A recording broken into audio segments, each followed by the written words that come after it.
and I enjoyed every second of it. But I think today it's going to be even more exciting. We have Team KEKW and Team Envious going up against each other. I think we're going to take a quick look at the brackets. I think we all know about Team Envious. They were previously known as Team Salt. They have Beast, Bloody Trick, Casper, and Stranger on their roster. Team KEK has qualified by beating Team Kadak 5, I think, in the losers bracket, winning third place in the qualifiers 1, whereas Team Envious have been invited directly to the playoffs. Yeah, they were previously known as Perm 5. They have some of the more experienced players in Valorant, of course. Beast, I believe, is going to be their IGL. And the rest of the roster, as you said, consists of Drake, Darky, Stranger, Bloody, all of them extremely great individuals. They've played with each other for a long time as well, so their team coordination is going to be pretty top notch in the terms of competition that they have in this tournament as well. So it's going to be an exciting one to see if KEKW take anything away, because they sort of are the dark horses. They're basically newcomers to the scene. To be very honest, I have never heard of the roster before. And the other matchup is, of course, going to be between Crew of Honored going up against Team Perfectionists. Team Perfectionists, again, is one of the more experienced teams. They haven't had any top placing in any major tournaments, but they have had a lot of qualifications. Yeah, definitely. But I think I am really excited about watching Team Envious play today. I think we also talked about it yesterday that being newcomers into a game like this, it can kind of be an advantage for the team like the sorry team like Team KEKW, because I think Team Envious, they have played a lot of matches, a lot of live matches, so there is a lot of data available on the internet. They have a signature play style that I think Team KEK could use to their advantage. They have had their time to do their homework. They have the time to read how Team Envious actually play their games, and I think it could be an advantage for them to really just bring something out of the box, do something crazy, and try out new strategies. Since there are less expectations attached with them, there is less pressure. They have more space to do something new and surprise the viewer today. Yeah, that definitely is the case. But then again, once you have as much experience as the players of Envious have, it is going to be a very tall order for KEKW to come out and outperform them. Because as we saw yesterday, both of the teams that had been playing for a little while in the Valorant scene, they came out on top and they did it rather comfortably. VRN not so much, but it was understandable that the scoreline was not a lot in their favor, because they were, of course, then playing with only 5 players. Criminals sadly couldn't join us yesterday, but hopefully that changes when we see them go against Team Mystic in the semi-finals. But that is going to be an exciting one. For now, though, we have to talk about KEKW and Team Envious, of course. Exciting matchup. I believe we are gonna have our vetoes ready shortly as well. But I think Team Envious are going to be an extremely tough competitor, even for a roster like VRN and Mystic, because Team Envious, they're probably the team that has stayed together for the longest in the Valorant scene. Their roles are very well defined. They know exactly how their teammates like to play, so it's going to be a tough competition to beat them, even in the long run, if they manage to make it to the semifinals first, of course. Yes, definitely. But like we talked about it yesterday, that we should not write off the newcomers at all. Like you just said, the way that Chalo Sahi performed, that was intimidating. Even though Team VRN were down one man, they only had 4 players going into the server. But still, the performance that Team Chalo Sahi put on, I think it was really incredible. And we need to give the credit where it's due. And I think we should expect a similar type of performance from Team KEKW. Hopefully, not such a close match, because Team Envious, they have proven their metal against bigger teams. They have played a lot of matches against the like of VRN and other greater teams in Pakistan. So I think it's not going to be a close match. Probably, maybe like if Team KEKW have watched a lot of matches by Team Envious in the past, then I think they could have an easy read and they can come prepared, ready to counter the strategies they're going to bring on the server today. But again, we can only make predictions right now. None of us have watched Team KEKW so much, so this is going to be an exciting matchup. It remains to be seen if it's going to be as exciting as the matches we saw yesterday. But what do you think? Who are you betting on today, Jazib? I mean, uh, uh, it's only smart that we bet on Team Envious, but of course, KEKW, they are going to be a strong opponent, because especially when I looked at the qualifier ones bracket, I found out that Team KEKW have actually beaten Team Perfectionists 13-8 in the second round of the qualifiers. So that should on its own speak a lot about the potential that Team KEKW holds. So they can definitely take this one away, because Team Perfectionists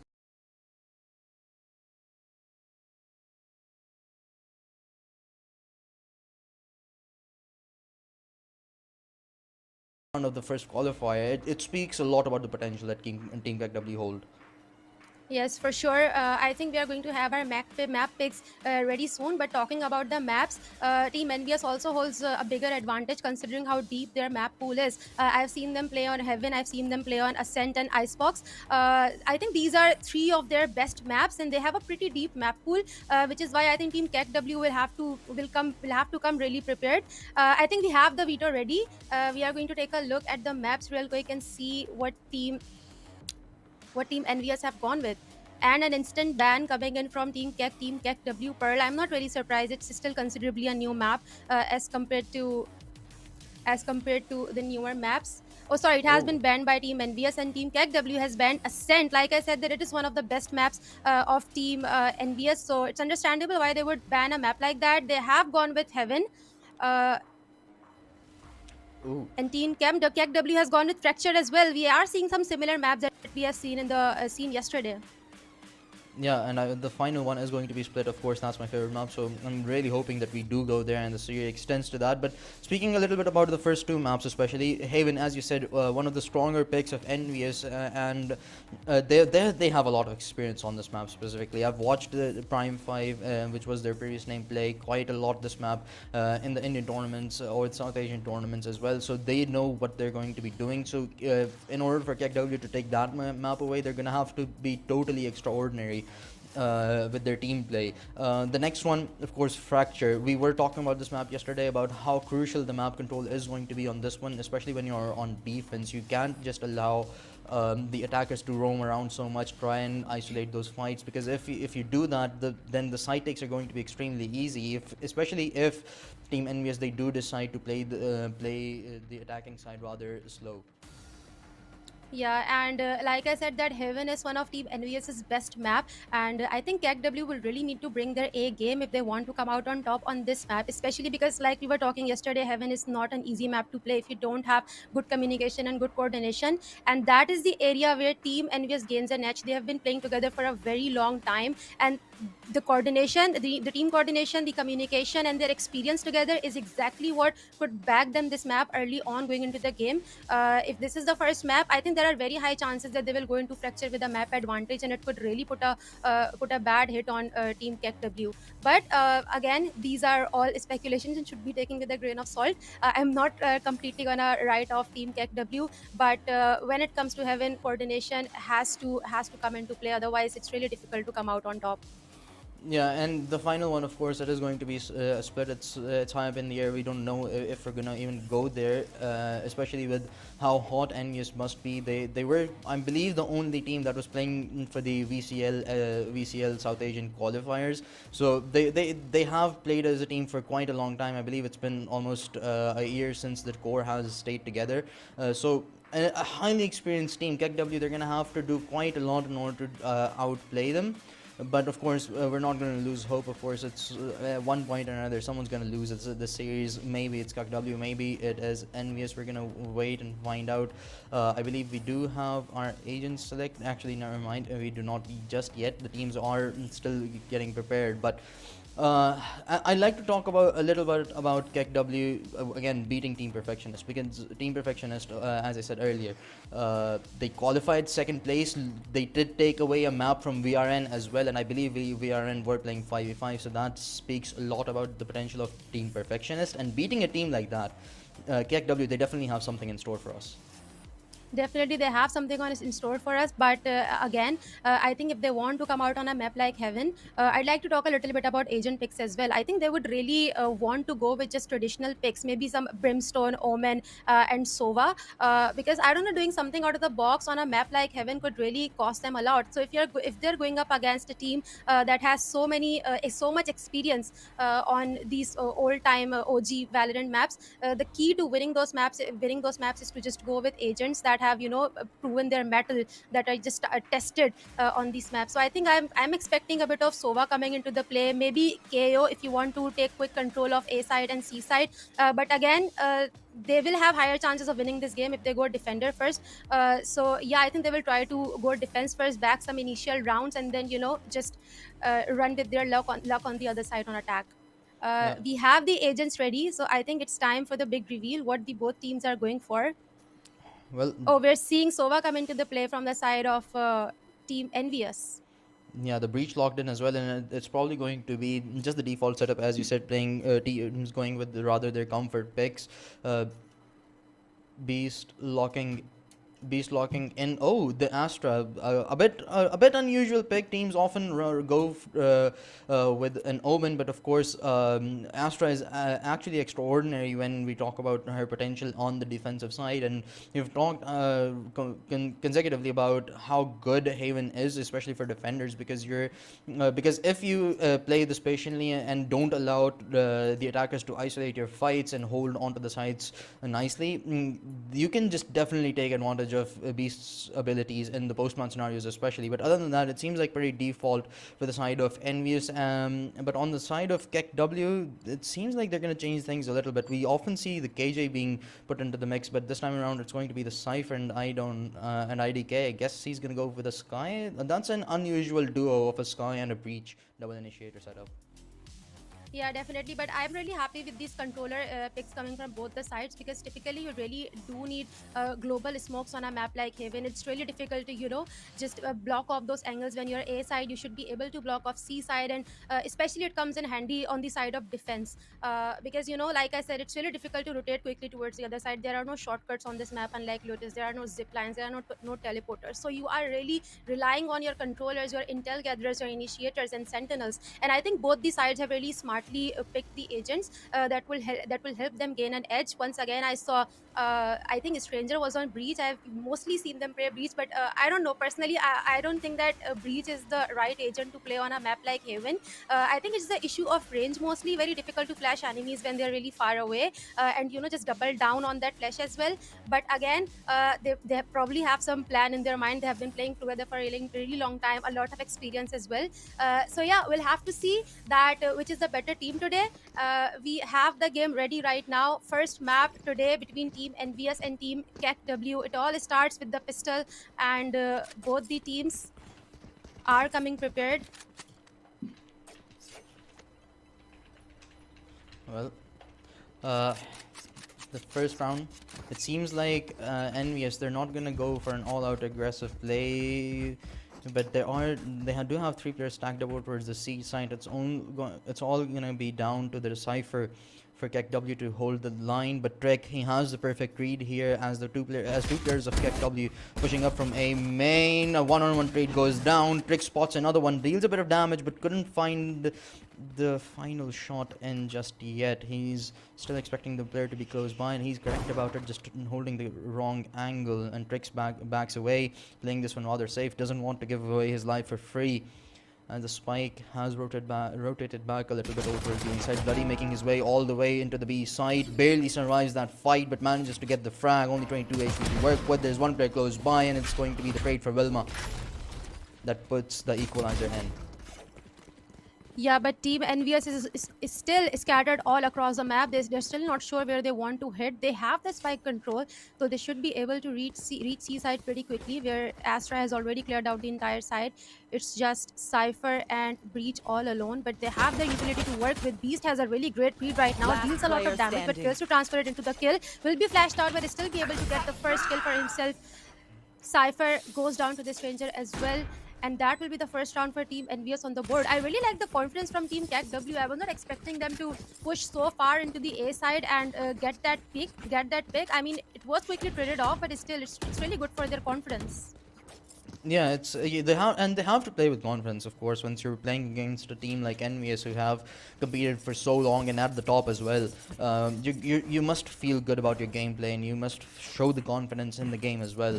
Because otherwise, Team Envious, they're probably going to sweep you away. And this time around, KEKW, they're just playing this on a gamble rather. That they're hoping that Envious are gonna opt for a garage or C play, but that's just not the case. They're all stacked over towards the A side. It's going to be a totally free take for them, and KEKW, they're finally starting to realize that there's something else going on, and as soon as the spike gets planted, a call for rotation should come in. Yeah, and they don't have really good weapons to work with, so this just seems to be a really difficult round for Team KEKW to come back from. They have complete side control and even watching flank as well. Bloody has a pistol, but his turret should help him turn the tenderized enemy into a kill.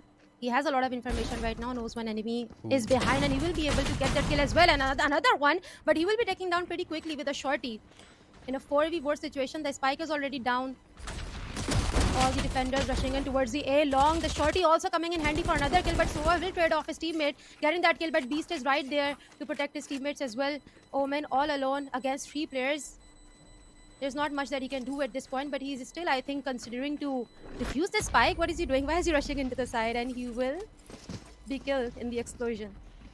Well, he had to make sure that he dies, not give away any free orbs to any rest of the players for Envious. But again, a very clean round. Envious did lose 2 players, but still, I like the confidence. You know, they realized that probably KEKW weren't gonna buy into this one, and the read was absolutely perfect. Unfortunate for KEKW, they went with a gamble, and it just didn't go their way exactly. And Bloody, he played a huge role in that one, because when he did pushed over towards the CT spawn in the post-spawn scenario, he spotted out 3 players. That was just enough for Envious to know exactly what was going on, and after that it was just a piece of cake. Yeah, and they have pulled out the big guns now. They have full buy utility all stacked up. They have just put the spike on the ground, testing waters throughout the map to see where they should go. Trying to deal some damage, trying to get more information on the C side, but just not committed enough to push into the C side. Bloody making his way over towards garage, spots out Wilma. A few shots traded, but no damage dealt whatsoever. He doesn't have some help available over towards the C side, but Beast, he might keep the Cypher guessing. And Envious, they're playing this one rather slow. A lot of the times that we saw experienced teams play yesterday, most of them were very aggressive. Team Mystic, they were heading into sites at the very first few seconds, so was VRN. But this is what a major difference is between Prime 5's default setups. That they like to take things slow and methodically, and that isn't exactly what the case is for most of the top tier teams that we have in Pakistan. But Prime 5, of course, they have a different factor, but we're going to have to wait and find out if they can convert rounds behind it. So far, they have been good, but Wilma provides a kill. It does get traded out, and Beast follows up with more of his own. They're going to retrieve the Vandal and just back off, as only 3 players remain for KEKW in the post-spawn scenario. Spike planted. They have the complete side control, and the spike has been activated as well. The defenders just waiting outside of the C, trying to push into the side on the back of a flash, but Nice will be taken down again. Strick, Sky trades off his teammates. They have the side control. Scythe also doubling down, getting another kill. It's a 2v2, but both players are towards long. It should be very difficult to get that spike diffused because they have the spike control still. They could just spam through the smoke, spam through any utility, and prevent the spike from being diffused. It's going to be really difficult, but Sky is going to stick. Beast is very low on the HP. Sova will get a kill against the Sky, even though Omen was trying to be a body shield for his teammate, but will not be able to do anything. Beast takes him down, putting 3rd on the board for Team Envious. I mean, like you said, how Team Envious play, I think I'm personally a huge fan of the way Team Envious takes things. They really respect teammates, even though they don't care whether they're newcomers or whether they are veterans. They really respect the other team, and just strategize very respectfully around the map. And I like how they took it really slow and still backed the round. Otherwise, typically what happens that you waste too much round waiting to strategize, and at the end of the day, you're just left with only 20 seconds to work with. But I think that was pretty well thought out. Ooh. KEKW once again going for the same gamble that they did last time around. They were on an eco, but this time around they have the perfect read. Envious headed towards the A side, and it's all stacked with KEKW's presence. Beast, though, he's going to take one of them out. Another one close by, and he might just not expect someone to be in the close corner, but he finds another. Will get traded out eventually, and a Vandal retrieved. Only 5 bullets in the magazine, and the timing! Ooh, it's not good for Scythe, and he too shall fall to the hands of Bloody as the rest of his team gets swept away by Envious as they continue their role and go up 4-0. I mean, Team Envious is doing everything right here. They're just timing their pushes really well. They're using their utility. They're supporting each other, coordinating with each other. But I don't know what Team KEKW is doing wrong. They seem to be doing everything right. They are holding their sides in a proper 2-1-2 fashion. B side is usually empty, but they are quick with their rotations. But still, they just can't seem to catch a breath. Team Envious is just so good with their pushes. They are not erratic. They're well timed. Everything is well thought out. Nothing is random right now. Yeah, this is exactly what we were talking about, the methodical approach to the map. They respect their strategies. They don't take anything with overconfidence. But ooh, this is not good. Bloody falls first.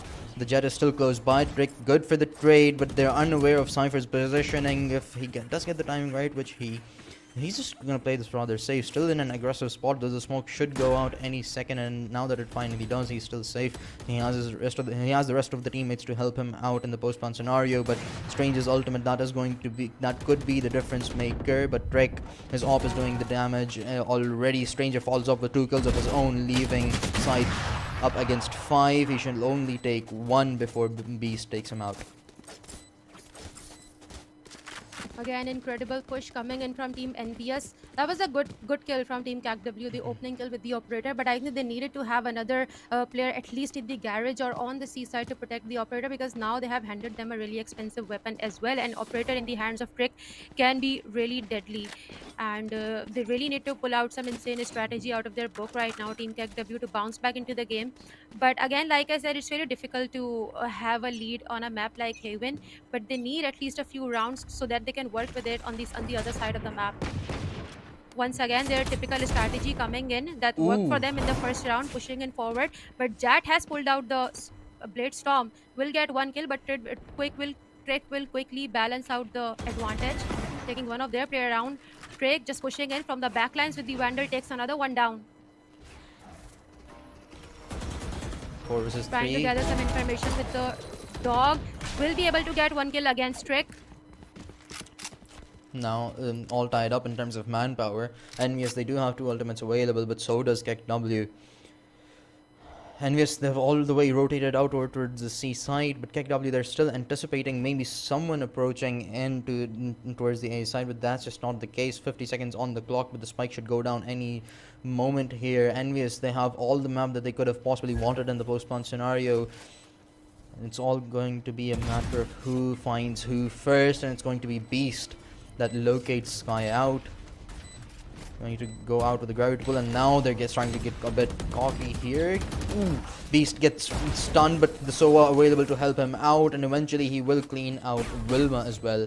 And Envious continue to go on a spree, up 6-0. And we talked about how strong a map this one particularly is for for Envious. They've played this numerous times. They absolutely feel confident heading into this one, especially when up against a rather weaker team, or an unproven team actually, and it just shows right now.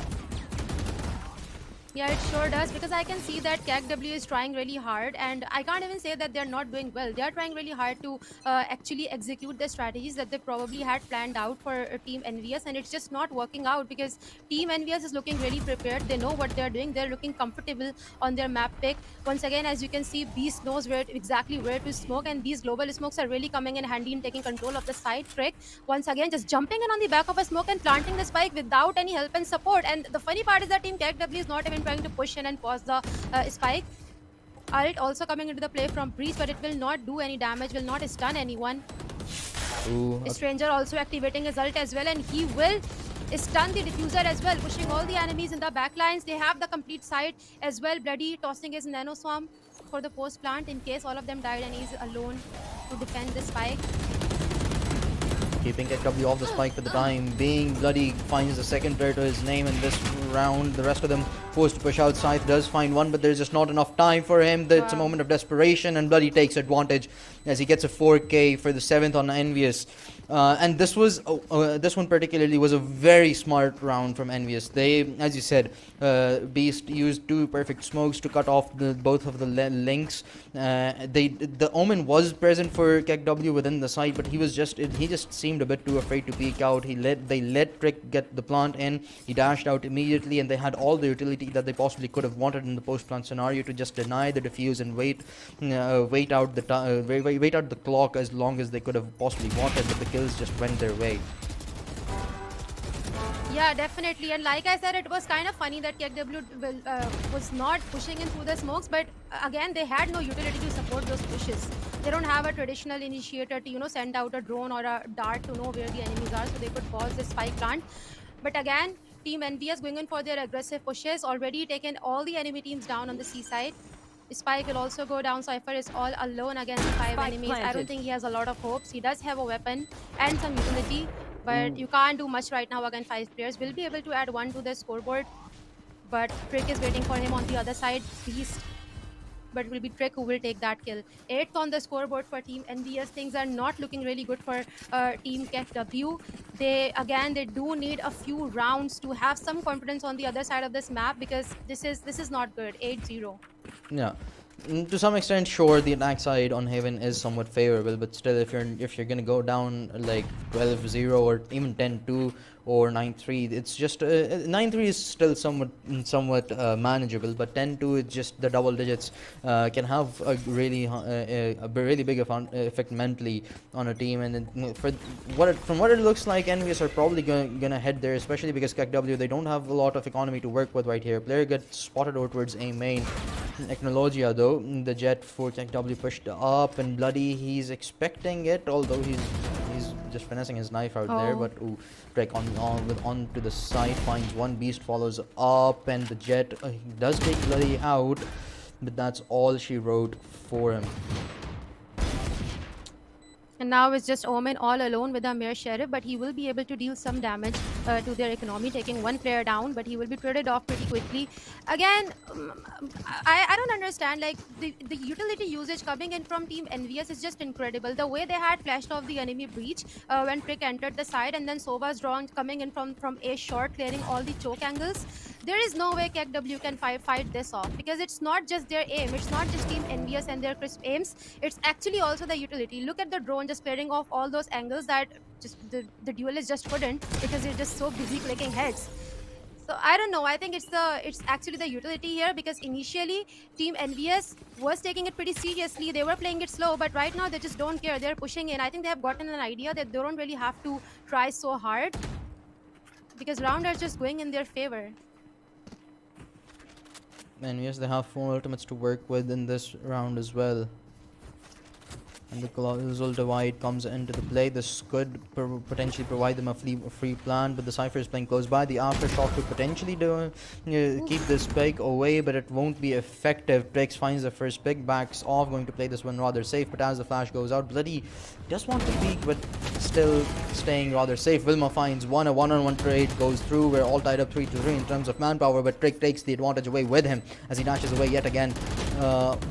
He runs out of bullets, but Beast is present for the trade, leaving Scythe alone up against 2 yet again. He's hopping onto the defuse, and the gravity pull though is going to keep him away. The Hunter's Fury utilized, and Scythe, there's only so much he can do with just so little time on the clock, and up against 2, there's nothing he can. Oh no. Oh no.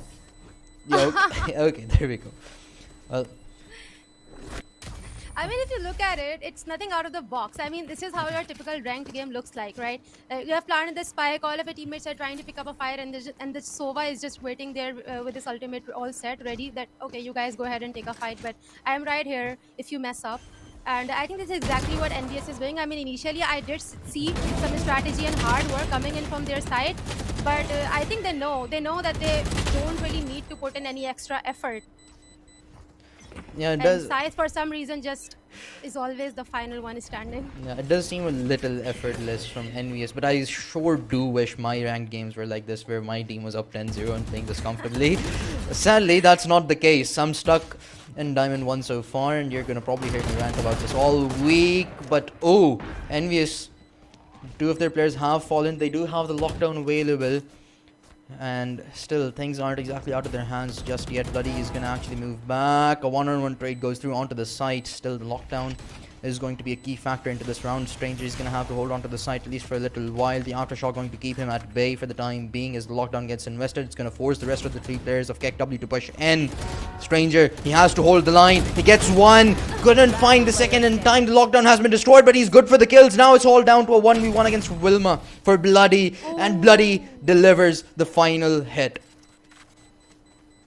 That was a very well-timed ultimate. I was like, this round is not out of the hands of Team Envious, but that was a great ultimate coming in from Killjoy. Really helpful in pushing those teammates out, providing those battles for Beast. He just put the enemies into the crosshair of Beast, and he got those 3 kills very easily, made it look really easy. And right now, Team Envious have the lead of 11 rounds, and Team KEKW still are yet to bag even a single round in their favor. We're seeing a lot of manpower towards the A site, and it's not out of the danger to go there.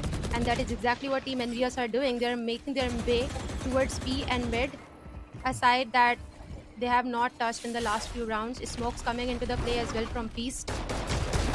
Ooh, They're all stunned, but they will push anyway. Will try to get a kill, but Wash Nawada is right there to punish them for that dash. Sova trades off his teammates. Spike should go down comfortably. Spike planted. this is looking good yet again for Envious. They got the spike down. They have 4 players alive. And the Omen TPs into the side, clears it out as the rest of the team enters behind him. So has found 3, and now it's all down to a 2 versus 2. Both of the players off Envious slightly scattered apart. Behind the fault line, they wanted to peek out. Beast doesn't have a lot of HP to work with. He gets caught off guard as Scythe picks him off while he enters into the smoke. And the first round on board for KEKW is going to be the final one of the first half. The next half is going to be extremely difficult for KEKW to come back from, because Envious, they're up 11-1, a 10-round deficit where potentially this pistol round could just be the dagger into this map. Yeah, I think they would try to go for hard pushes like they were trying initially when they were on defense. But when they read that Team Envious is not scared of their aggression, they just kind of pulled back, and it was a kind of a hit on their confidence. But on attack, I think they should be feeling good. They should be feeling confident in their aggression that they clearly do have. We saw it. We saw it on the side of defense.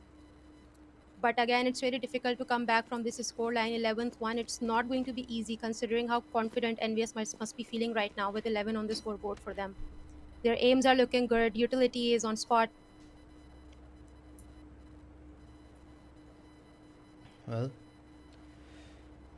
the halftime MVP, of course, it is Trek, the Jet, leading the charge into the sights, and on the scoreboard as well, a 1.86 KD. Slightly surprising he doesn't have more, but still 1.86, that's a lot. That's quite I think the unusual, impact that he has had is incredible. The Yeah. way he has been dashing into the side and getting the control. I'm a fan of the way he planted the spike on B side without the support of his teammates being a Jet. So I think that is pretty incredible, the impact that he has had in the past few rounds.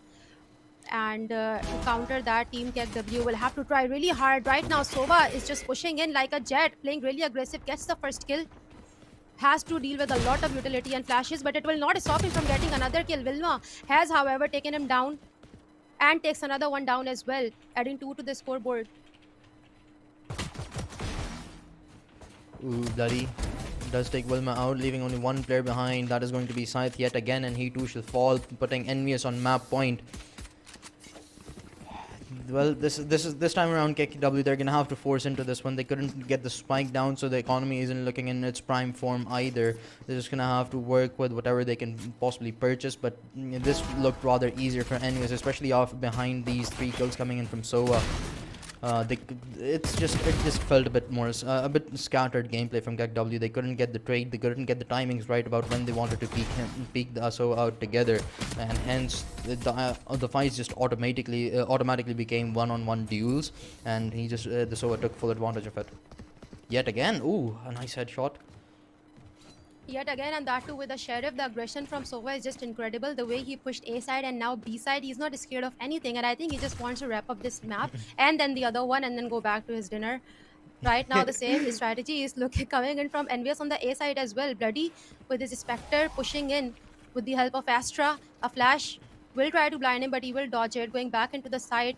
They are all stacked on A. I think they're pretty confident with their call outs. They know that they're going to hit A, but that is not the case. Team KEKW still hasn't decided where they do want to go. Yeah. But Beast has a really important position advantage right now. He could gather a lot of information for his teammates. I think Trick has kind of figured out that it's going to be C. Yep, hiding into the smoke, the fault line, behind the fault line. Team KEKW tries to push in, but 2 of their players fall, make it 3 as Trick continues to find the final 2 kills as well, and this is the most dominant score line that we've seen so far in the playoffs, at least for the IGEN Revival Series powered by Zah Computers. 13-1, sure, it was their own map pick. Sure, the amount of experience that Envious have is absolutely immaculate, but still, KEKW, that sort of was a disappointing one.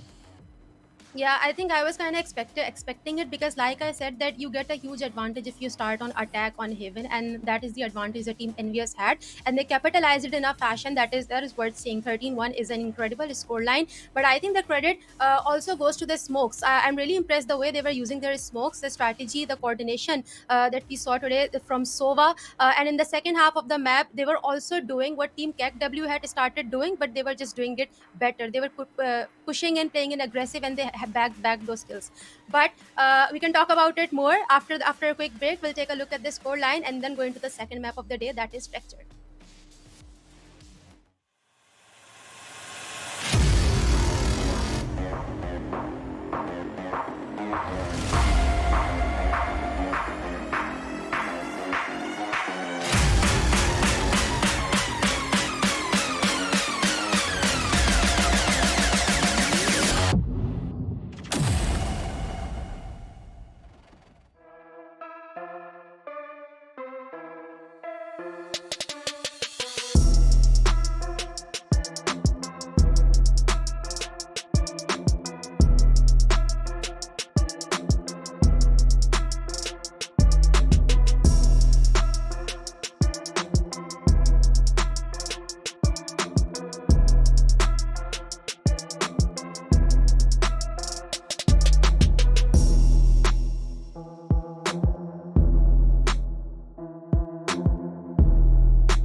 welcome back to IGEN Revival Series, guys, powered by Zah Computer and partnered with Game Point, RB Tech, and Coin Mooner. We just saw a game between Team Envious and Team KEKW, first game of day two, and it was a quick one, in fact.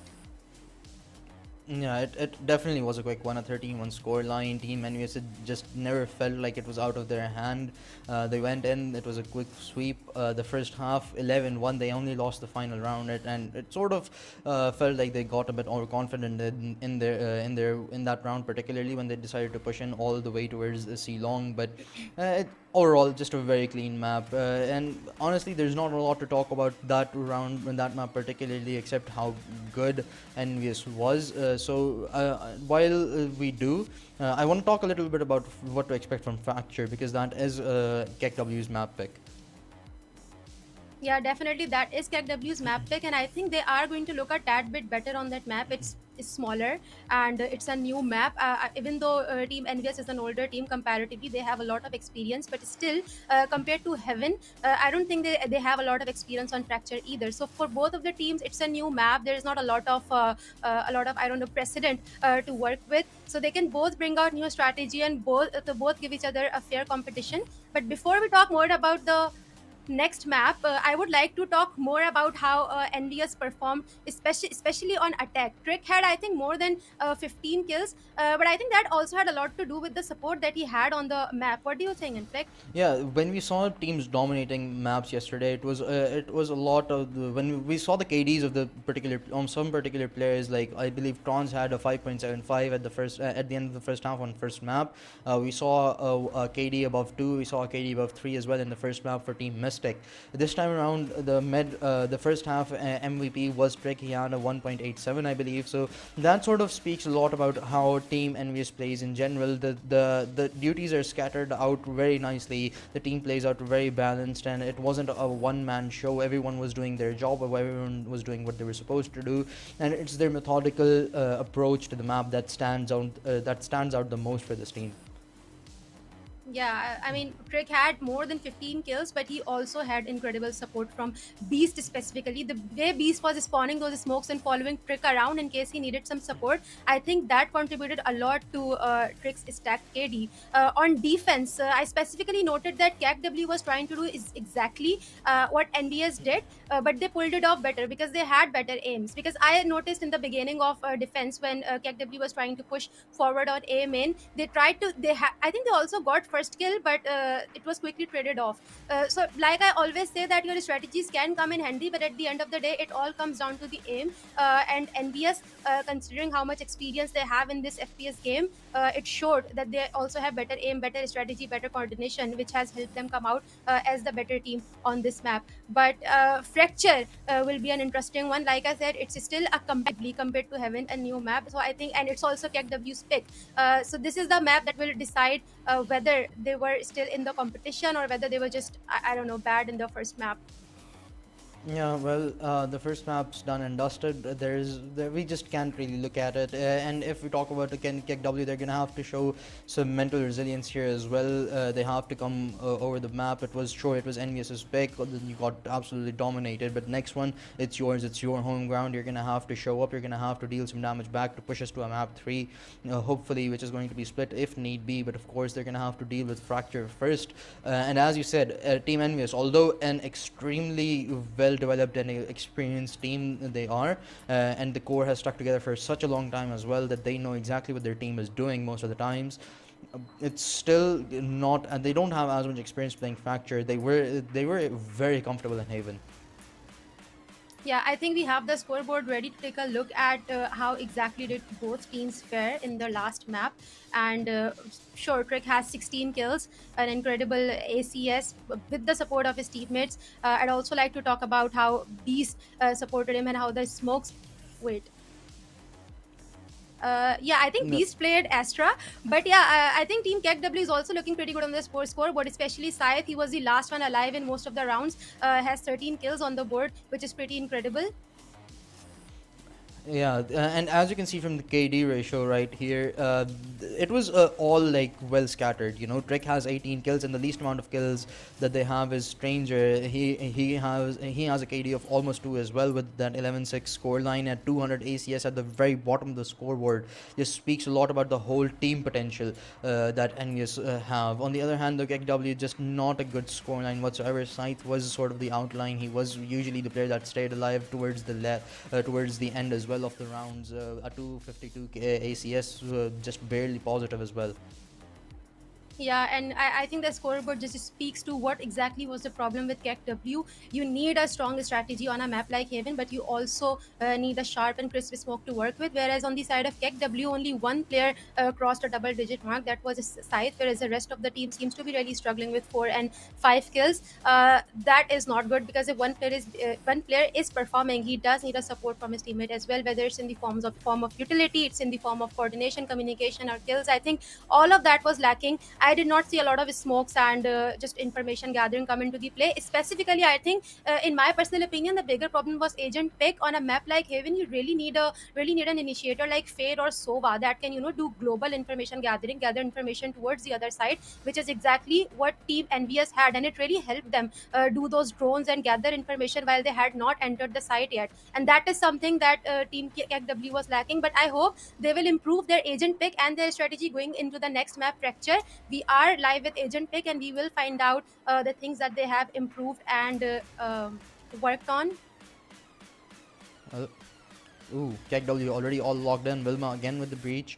Wash Nuanda on the Cypher, Acknowlogia on the Raise. Nothing too much standing out so far. Scythe on the Viper, IDK on the Fade. So it's not looking anything out of the ordinary. Bloody goes out with a neon pick. Woo! It's a good one. You don't see this often, but it's a really good agent to tag alongside the breach on Fracture particularly. So I'm happy to see that something out of the something a bit unorthodox. So it's going to be an exciting one to see. But other than that, it seems like it is a pretty much basic setup for them as well. P teams continue to go with their comfort route. So it's just going to be about who plays this one better. Yeah, and I think we also saw that yesterday how deadly Breach can be on the map fracture. His flashes, they can be incredible, especially on A side. And they also have the duelist Raze to work with Breach. Put these two agents on A side, and you are good to go. Your one side is locked completely if you're good at playing aggressively. Which a hint of which I saw on KEKW's side when they were trying to play aggressively on Heaven. So I think they are very well capable of pushing in early on in the round, which is the key to winning one defense of fracture. If they do utilize Breach's flashes and his utility in the right way, I think Race can really capitalize on that and just kill off the tenderized blinded enemies. But they will need that confidence, and that confidence is going to be really difficult, considering if you are coming in from if you're dealing with a team that is coming in with a map advantage. Yeah. We are going to be heading into the map shortly, so it's going to be an exciting one to see how this one pans out. And yes, I believe they're going to be starting on defense. So they're going to be a prime example of what we were talking about. When you're playing Factor on defense, you have to take a map control, and I believe NVS, they have that awareness. They're going to play with that particular map advantage, and they are going to push out earlier on. And Bloody on the Neon, he's going to be very good, especially over towards the A main area, to allow them to push up earlier on if he gets tagged along with the breacher to hold that site. And it seems like that isn't the case just yet, but it's still only the pistol round to begin things. Drake holding down the A side. He's going to have a full setup to work with. But KEKW on the other hand, they seem a bit scattered. It seems like they're going to go for a rather default approach, try to find out a couple of picks before heading into a site.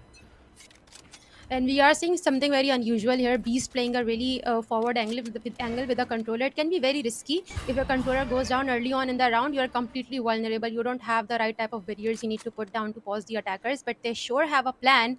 Uh, they're taking it really slow. Bloody, however, is not taking it slow. He's aiming for the attacker's spawn with the ghost, and it can be deadly because there's two players on the dish and they have no idea that Beast is coming from behind. Cypher, however, Beast will be the first one to pick the content, will take one player down, but will be traded off pretty quickly by Walma. But now the team knows that they are making their way towards A side. Ooh, Frick is bloody. holding the fort, but it will be Bloody who will get the second one against Cypher, and who will get the third kill against Cypher, and third against Scythe. They have already done a lot of damage against Team KEKW, and the last two players are really injured. Yeah, Envious, they realize that the rotation is coming in. Stranger going to be the first man to defend.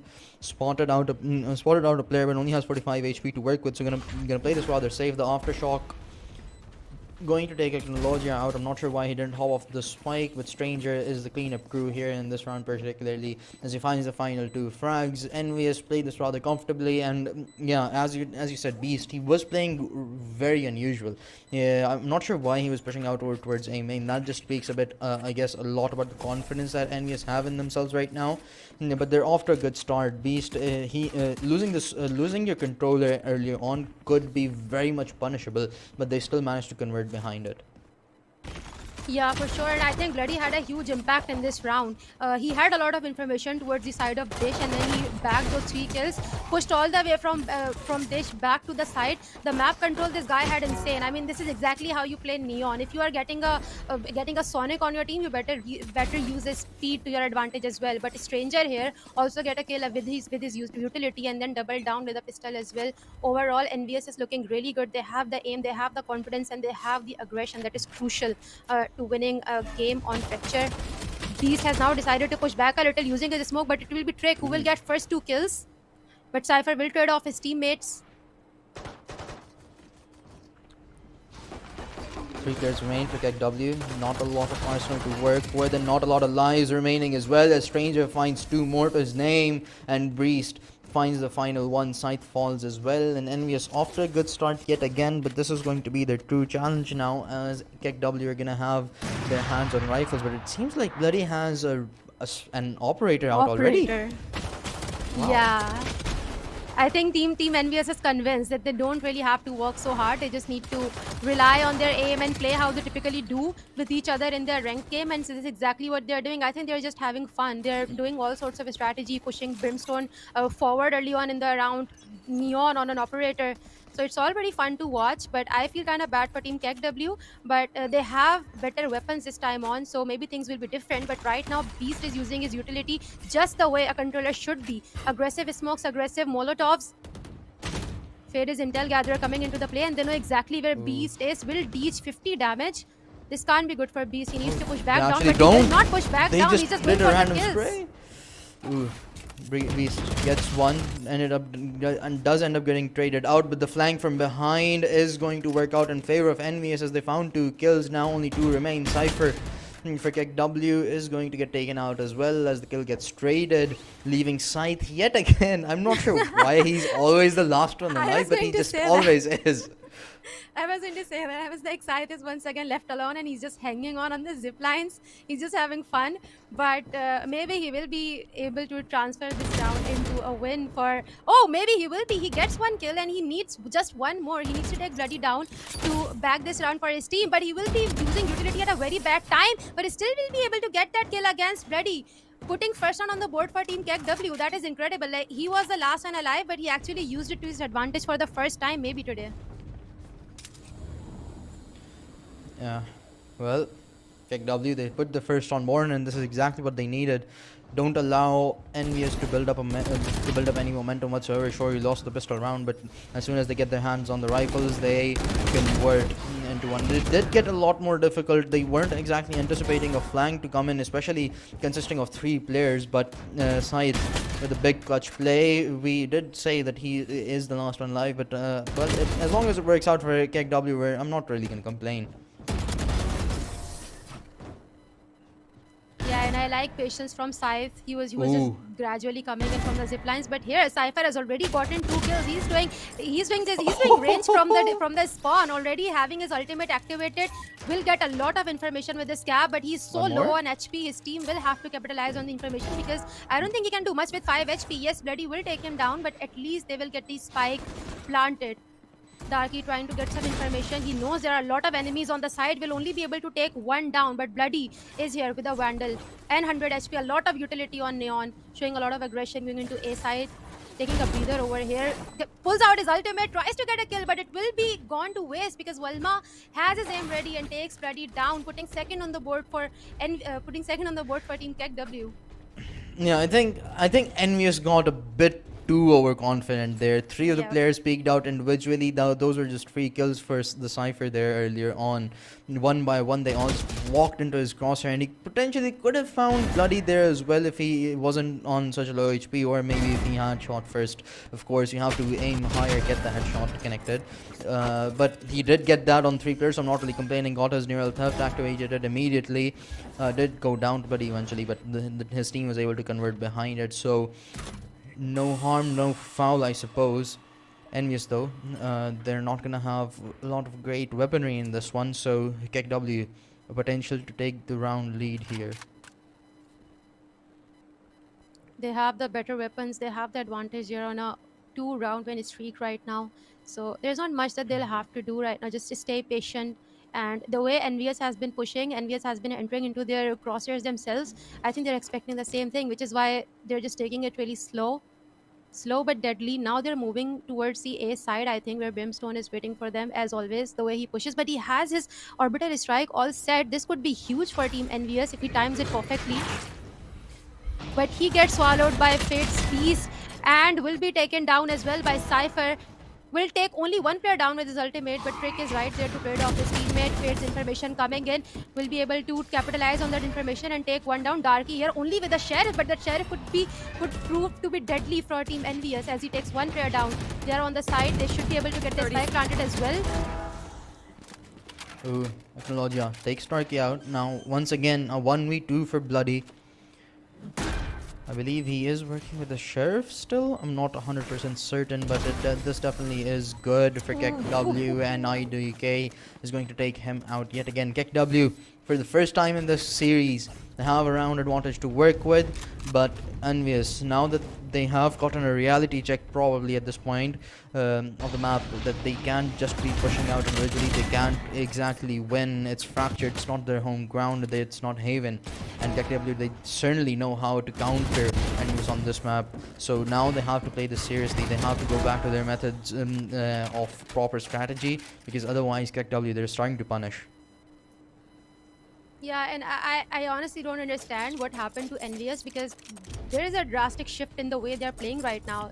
Brimstone, a beast, he only had to he only had to activate his ultimate, and I think he could do the same job from the side as well. But he was really pushed in forward. His ultimate did work, but he got traded off pretty quickly. I think if he was in the side, if he was safe, he would be able to contribute more to his teammates, to his team in that round. But oh, Team Envious does not have one player, I think. No, they do. It's Oh, just they the do. It's name just they just seems does to be not left have a out. name. How does one do that? I've always I have wondered. no idea. Yeah. But yeah, Team Envious need to come back into the game right now. Vilma should be able to get one kill, but no, Bloody is right there and he has a really crisp aim, gets one kill, try to get more information, tries getting another kill but will not be able to do so. But Bloody is right there to add 2 more kills to his scoreboard, leaving him 2 alive on the side of KEKW, and that was a crisp headshot. Fate the only one alive, but Beast will be the one to wrap this round up, and Envious are back in the game with this 3rd round on the board. Yeah, see, this is exactly what we were talking about. Envious, they played this rather slow. They played a bit of an unusual positioning over towards under B side. Sure, KEKW, they did, I believe, hear one of the players walk in, so they invested 3 players into that fight, but the stun, it was extremely punishable for Envious, and they did deliver behind it. Bloody finds the one pick, the Prowler follows up, but Darky ended up falling. Bloody finds the next 2, and after that, it was just a piece of cake onto the Cypher as he walked right into his crosshair. Now, Bloody once again wanted to get aggressive, but forced to push back behind the flash of the breach. Now, KEKW, they're playing this rather slow, not pushing in as fast, and the Fade with the spike is still sitting in the spawn, hoping that someone pushes out from the A-side, but that just isn't the case.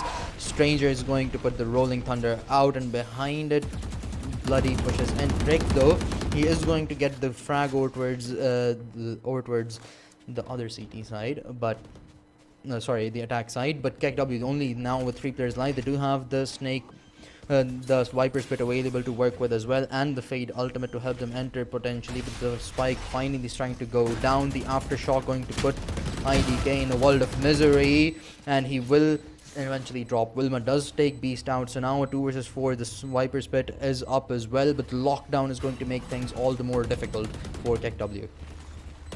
Yeah, and there's only 2 players alive. Viper will have to come out of her ultimate because of the lockdown. And yes, that is exactly what will happen. Stranger is right there to get those kills at the back of Killjoy's lockdown. That was a really well-timed ult from Trick. He had activated his ult, but he was waiting for the right moment. First, he was waiting for the plant to come into the play, and then he waited for the enemy team to do something. And right when Viper activated his ultimate, he planted down his lockdown as well. Really well-timed play coming in from Trick.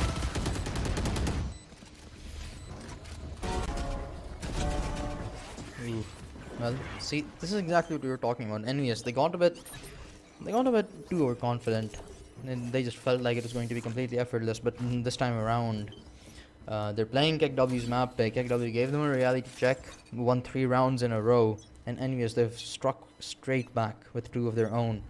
Now, want to add to the tally here, of course, because KEKW don't potentially counter Envious as much as they'd like Oh my to. God. Bloody straight up pushing in, does get the 1 kill, but has no ammo. Beast though present to help him out, and so is Darky. IDK does find 1, but the damage has already been dealt onto his team as 4 of them fall. IDK does find 1 more, but there's just too many players for him to deal with, as he too shall fall. There's nothing to be said about this round. The way Bloody just pushed in with his utility and with his Vandal all set and got that headshot against the enemy, that was incredible. I think they're finally gaining their confidence back, and they're just telling themselves, look, we are envious, we have more experience, we just won 13-1 fashion, and we need to bounce back into this game. And it's showing clearly that they're feeling themselves. And I think it was a massive hit to KEKW's confidence, but they do have the weapons right now. It is their map pick at the end of the day. They have the money to work with. This time they're just going for a bit of an split right now, but Team Envious feeling confidence as they are, trying to get some early information. Pushing in. Bloody will be the first one to get the kill with the big gun. He's going for another one, and he will get another one as well. Stranger follows up, leaving only 2 behind the KEKW, and this is just not looking good for them whatsoever. They do have the Fade ultimate available, but there's only so much that they can do behind it, as Envious starting to push out as well. KEKW, they're hoping that they get the timing right, but they might just be walking straight into Bloody's crosshair, and that certainly is the case. He finds his 3rd though, but only 6 HP to work with, 1 bullet in the magazine, and he's just not hesitant whatsoever. Does get punished for it, but the round seems like it has already been secured by Envious, as 4 of them are alive. They push out together, playing this very carefully, still not giving away a free kill to IDK. Yeah, Bloody is going absolutely mad with his operator, and like that is not something smart to do. Like when you have an operator, you are jumping down from the tower and then going for another kill while you have the operator equipped. You don't have a Vandal, you don't have a Phantom, but you can't complain because he is getting those kills as well. So I think right now Envious' strategy is just Bloody go kill, and then we'll deal with the rest. He gets them 3 kills, multiple kills, and then their teammates are just right there to capitalize on the advantage. Once again, I think Team KEKW are going to show some more aggression. All 4 players towards the A side, but Bloody will punish them for the aggression. Will get 1 kill, deal some damage, and push back. Wilma is right there to finish off the tenderized enemy. Will deal a lot of damage and push back, but Acknowledgia, he is pushing the mat. He's trying to commit to the side.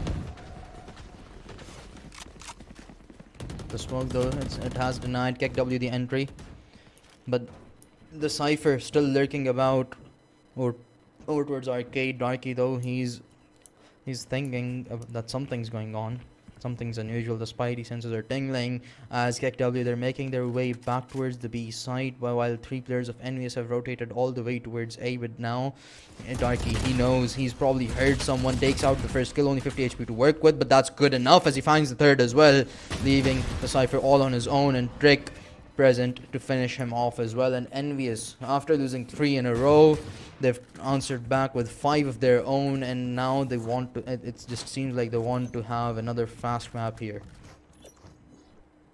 Yeah, I think B is really not working out for Team KEKW. Maybe they should have a little bit of a change of a plan, play default, see which side is working for them, because once again, when Envious feels confident, they try to push in, and this is exactly what Bloody has been doing every single round. He's been pushing, trying to get that first kill. So I think instead of pushing 4 men, they need their 4 men stand there and wait for Bloody to push in, because he's the crucial player there.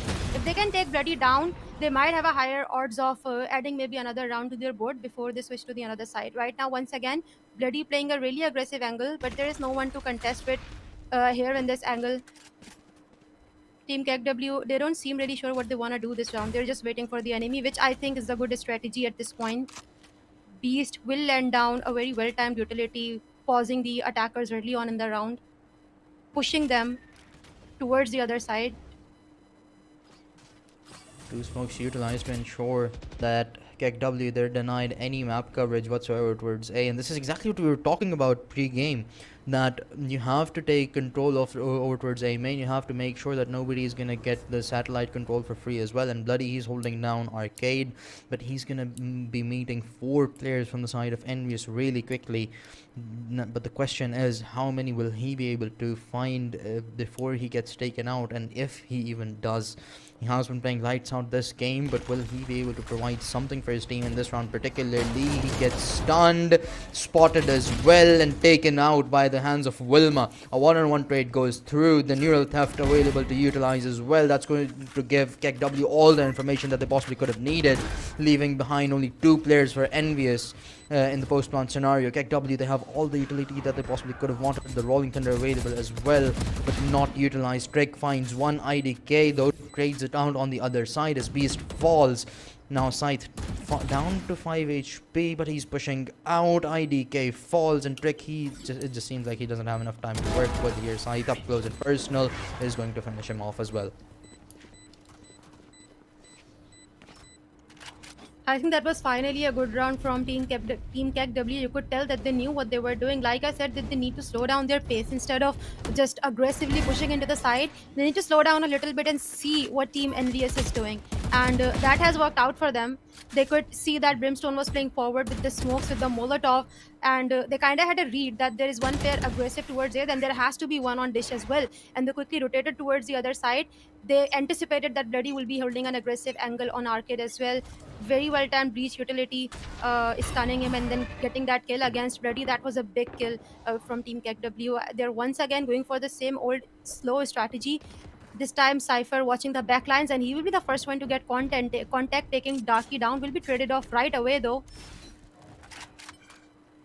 They're left with only 4 players to work with. They do have the spike control and a lot of utility to work with. Fade's ultimate will come into the play, pushing them back on the Arcade, and it's huge from Scythe. Take 2 kills from the backlines, leaving Bloody all alone against 4 enemies.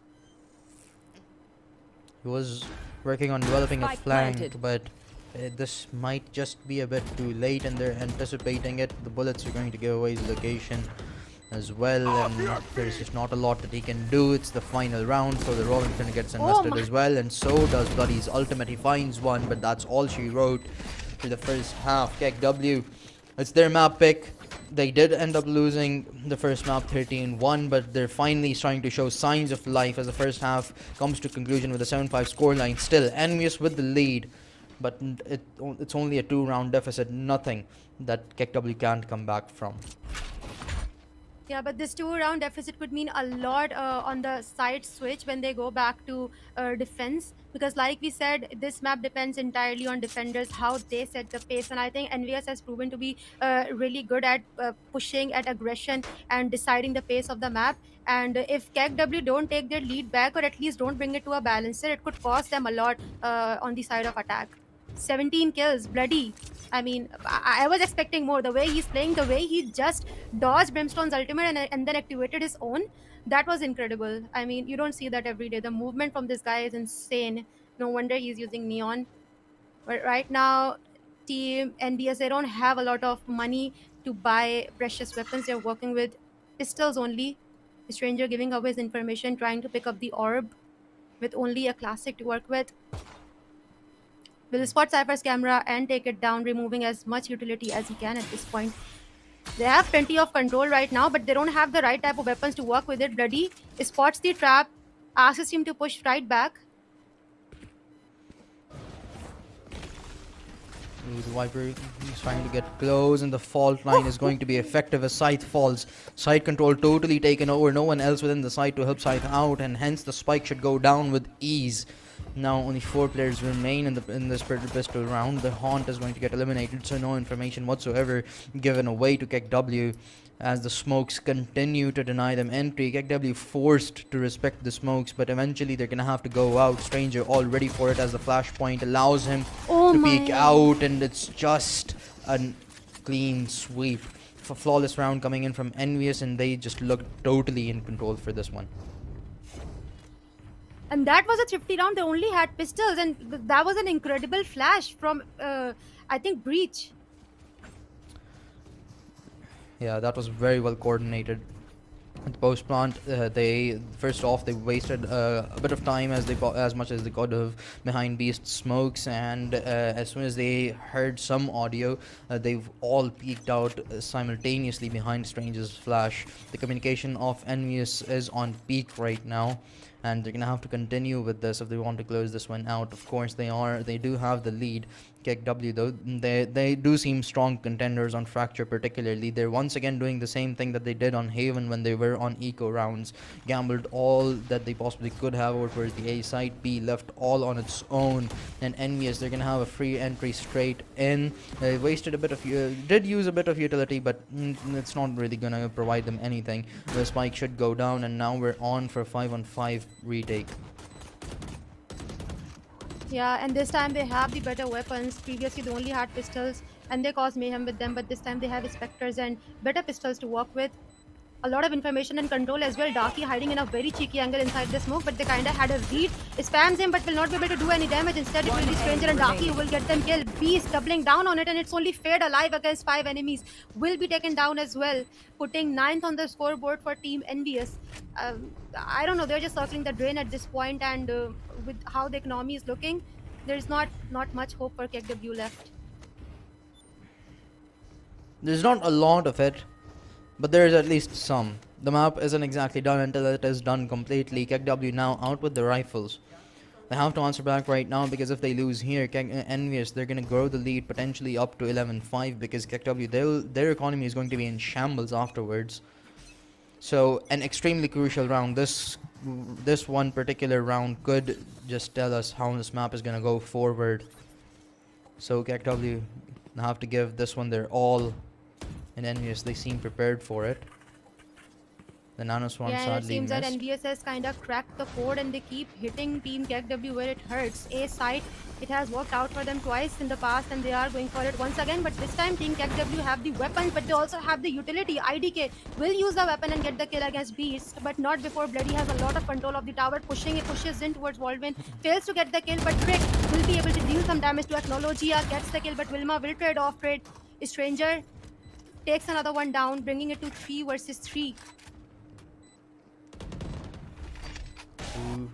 Stranger, he's just not expecting someone to be behind him, and IDK catches him with his pants down. Trick though, he's gotten 3. Oh, Darky falls. It's all down to Trick. The Nanoswarm misses the spike, but IDK tanked down to 16 HP. He had to reload, but there's just not enough time. Trick with the 4K in a very crucial round as he puts Envious on the double digits. And KEKW, their economy's gone straight into the bin, and this is dangerous for KEKW in their own map pick.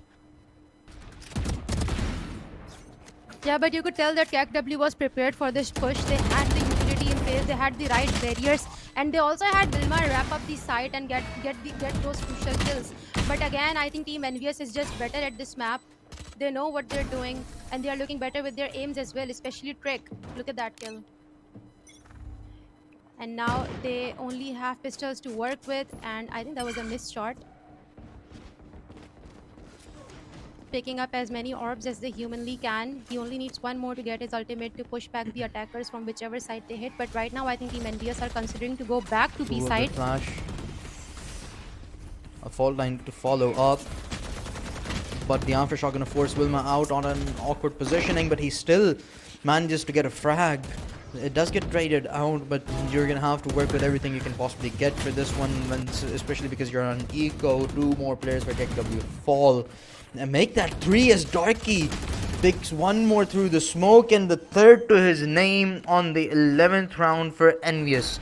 2 rounds away from securing their spot into the semi-finals. KEKW, they are in a spot of desperation here because this is now or never. You lose this rifle round, it is pretty much done and dusted on Fracture. Yeah, honestly, I think they need to do something different, something new towards the B side, because this is the only side the team Envious has continued to hit. It's kind of like a sweet spot for them, and they don't miss. They keep hitting it, and it keeps working out for them. So I think Team KEKW should do something new towards the B side. Maybe put more players over there. Right now, they have a really good camera planted there. Cypher getting a lot of information, and I don't know, Team Envious is not breaking it. They're just having a little bit of fun, but Wilma will capitalize on the information and get the kill against Beast, showing a lot of aggression as well. Cypher just wrapping it all from the back, gets a kill, gets the second one as well, leaving only 2 alive on the side of Team Envious. Drake in a duel against Scythe will lose this duel. Will win this duel, and it's 4 alive on the side of KEKW. It's a lot of manpower that they still have, but Team Envious have the spike control. They should be able to get a smooth bomb plant on the B side, A side. Yeah, the neural theft though is gonna give out the exact information that KEKW needed. The lockdown invested as well, and Trick has the perfect read onto Wilma. But will the timing go his way though as he's moved back a little bit? The turret gonna allow him to focus a little bit on Satellite, and he gets the kill. Now going to move back to help Stranger out, who's pushed all the way towards CT. He has his Rolling Thunder available, the Fade ult utilized, and the Rolling Thunder further going to delay the retake as 2 kills go the way of KEKW, and Trick continues to provide for his teammate on the attack side. Another 4K, 2 in a row for him at this point, and Envious, it just seems like they have KEKW's exact number. Earlier on they got a bit overconfident, they lost a few rounds, but after that it has been a very clean show. Yeah, and I think that was also a 2v4, but the Breach's ultimate, it was extremely well timed, and I think that is exactly what got them the round. Probably, but well, KEKW, they're gonna have to work with whatever they can purchase. Not the optimal situation for them, but they can't really complain. Trek once again finds the first. The trades are good as IDK gets 2, make it 3, but that's all there is for him. Bloody out with his ultimate, but won't be able to find a lot as Wilma takes him out, leaving Beast up against 3. The Rolling Thunder available for KEKW when Beast just running straight towards the A site, wasting no time whatsoever, and Scythe, he's definitely heard him. The call out has been given away, and the orb should confirm his presence. Scythe playing this one rather safe, headed down to the stairs, and Beast prepared for it, tagged down to 20 HP, still manages to get the kill though. Both of the remaining players for KEKW headed from flank. Beast, this is not looking great for him, but he does have his ultimate available to work with. The Rolling Thunder, utilize the ult to answer back. Beast up against 2. Sadly, he won't find anything whatsoever. The lightning strike wasn't helpful enough as KEKW stay alive in this series with just the brick. 12-6. Yeah, This is too close to call. Beast went into the side with a strong resolve. He picked up that orb. He knew that he only needed 1 more kill to activate his orbital strike, and then he'll just play post plant and to wrap up the game. But again, it all comes down to positioning as well. If he was I don't know, towards the long, he might be able to turn this into a win, but he was just hiding inside the smoke and got really unlucky. Not the best spot to hide when you are in a 1v2. But Team Envious are now only 1 round away from booking their spot into the semi-finals, and both of these teams are looking really good. But Team KEKW will have to work a tad bit harder, and this is exactly what they're doing, pushing on the back of flashes and boombot, but they will be punished for it by Beast. Wilma trades off his teammate really quickly. Cypher holding a really cheeky forward angle. Will be able to get 1 kill, but not more than that because Trick is right there to avenge his teammate. It's a 3v3 completely doable by either of the teams. The spike will go down as well. Side takes Trick out, the key player, and he follows up with 1 more.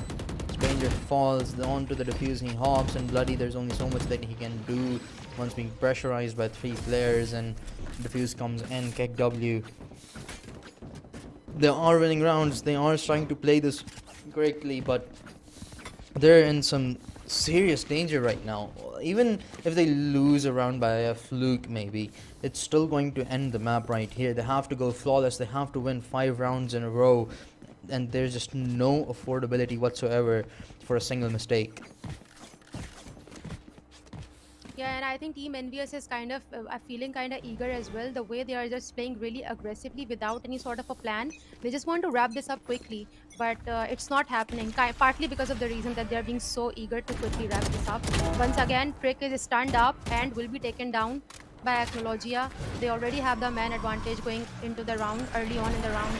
Gathering more information, Fade's ultimate coming into the play as well, trying to get the side control, and Bloody will be able to get 1 kill, but will be killed by Acknowledgia's launcher.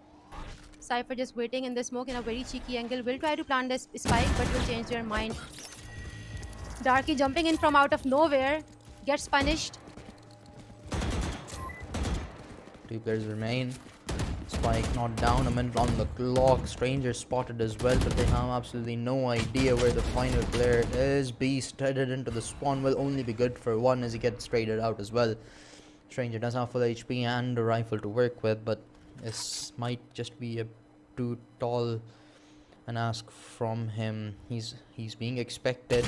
The breach is looking his way. Wilma does trade a few bullets, dealt a good amount of damage as well. IDK, he knows exactly where Stranger is, and Stranger out with the knife. The timing is just not great whatsoever.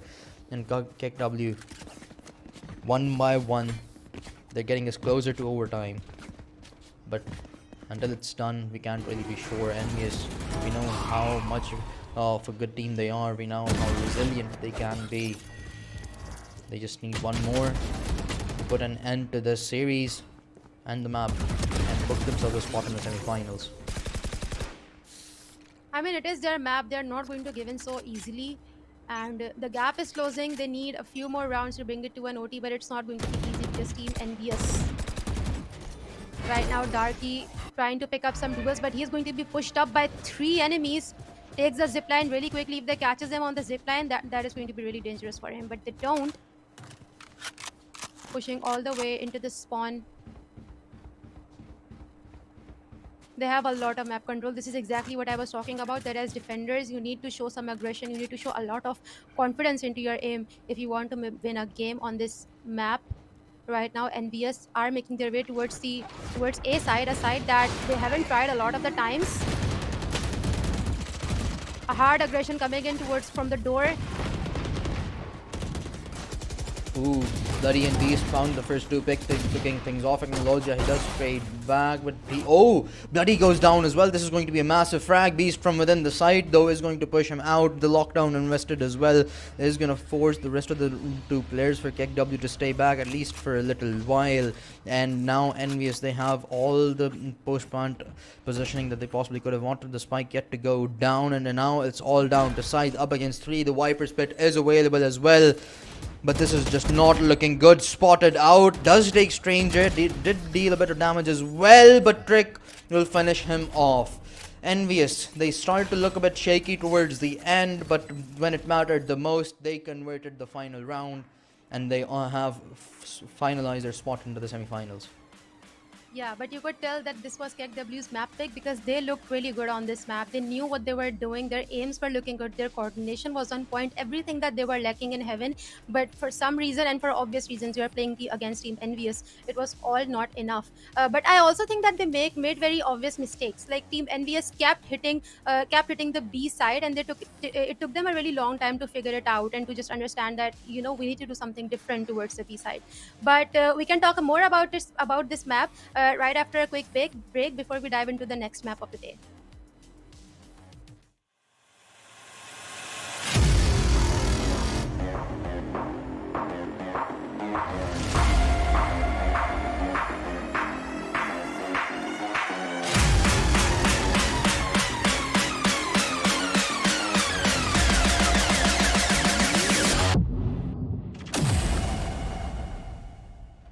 मुझे मुझे एक requirement थी एक अच्छी decent screen की जिस पे मैं अपना सारा काम कर सकूं और अपने ज़िंदगी की जमा पूंजी भी इस पे ना लगा दूं। लेकिन जब मैंने इंटरनेट पे प्राइसेस देखना शुरू की तो मैं रोने वाली हालत थी मेरी basically.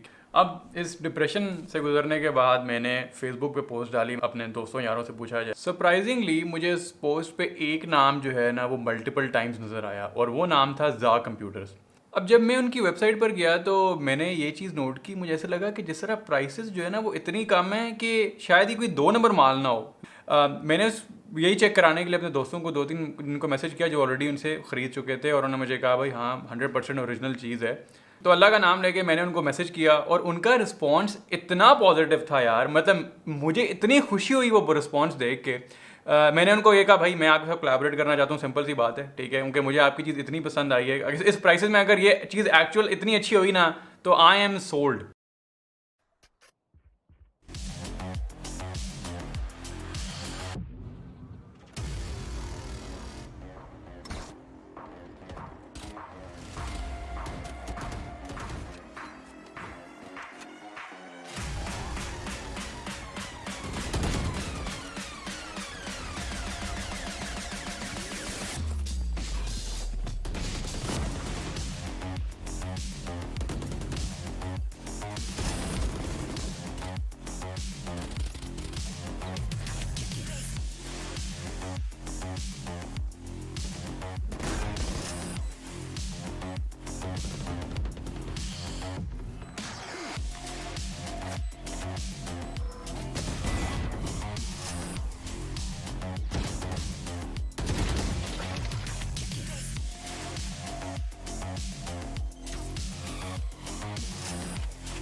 Welcome back to IGEN Revival Series, guys, powered by Zah Computer and partnered with GamePoint, RBTech, and Coin Mooner. We just saw a very, very, very action-packed game between Team KEKW and Team Envious. Team Envious won in a clean sweep fashion, straight 2-0 against Team KEKW. How do you feel, Jazib? I'm really excited. It was an incredible match to watch, and I'm glad we finally got some action to watch today. Yeah, it definitely was a good match. We're going to look at the scoreboard here to see how the second map particularly went ahead. This one was a rather close one. The first one was a clean sweep for Envious. They won 13-1, but this time around, KEKW, they came out for a fight. It was their own map pick, and it definitely showed. 13-8, not one of the closest maps that we have seen in the tournament so far, but it did definitely show some of the potential that KEKW hold. So maybe, hopefully, they can deliver in further tournaments. But right now, Bloody, he was just lights out on this map particularly. 24 for 15, 320 N ACS as well. And again, the scoreboard is just totally divided and really nicely. Like even towards the end, Stranger, he has 13-11. He was doing what he was supposed to do. The team play from Envious has been lights out. Yeah, you're right. I honestly think that flashes from strangers were definitely game changing. We saw many rounds where they managed to get multiple kills. Strict managed to get multiple kills based off just a flashes that stranger were throwing off. Again, it's not about the kills; it's about the impact that he had in this game. But I think KEKW, they showed their potential. They were looking really good, comparatively better on this map. It showed that it was their map pick, but they were lacking something. And I think what they were lacking was confidence. KEKW, I think, really needed a timeout, a breather to figure out exactly what was going on in the map, because it was also obvious. Team Envious kept hitting B side, and KEKW still had only one player on A side until they put Cypher's camera in an aggressive position and more barriers on B. But unfortunately, Envious is the better team today, and they are our semi-finalist who will be playing against whoever is the winner of the next match. Yeah, well, it is going to be between a Crew of Honored going up against Team Perfectionists. Next up, Crew of Honored, they were the winners of the first qualifier, and Perfectionists, they placed second, losing to VRN 2-1 in the finals of the second qualifier. So it is going to be an exciting one, probably one of the more equal-sided matchups of the quarterfinals. So this is going to be probably the most exciting matchup for me, especially in the quarterfinals. So it's going to be an exciting one to see how that one pans out. But yeah, I think to some extent I agree with you. Envious, they totally dominated the map. One, it was Haven. They were extremely comfortable on it, their own map pick. So it was understandable that they dominated it. But KEKW, earlier on, they didn't have the momentum going in their favor. Of course, Envious, they started off hot on Fracture as well with the pistol round and the round afterwards. But they answered back, got three rounds in a row behind it, and to some extent, I think it just shows their potential and how they could have possibly done better. And hopefully, they do improve when we do see them in further tournaments.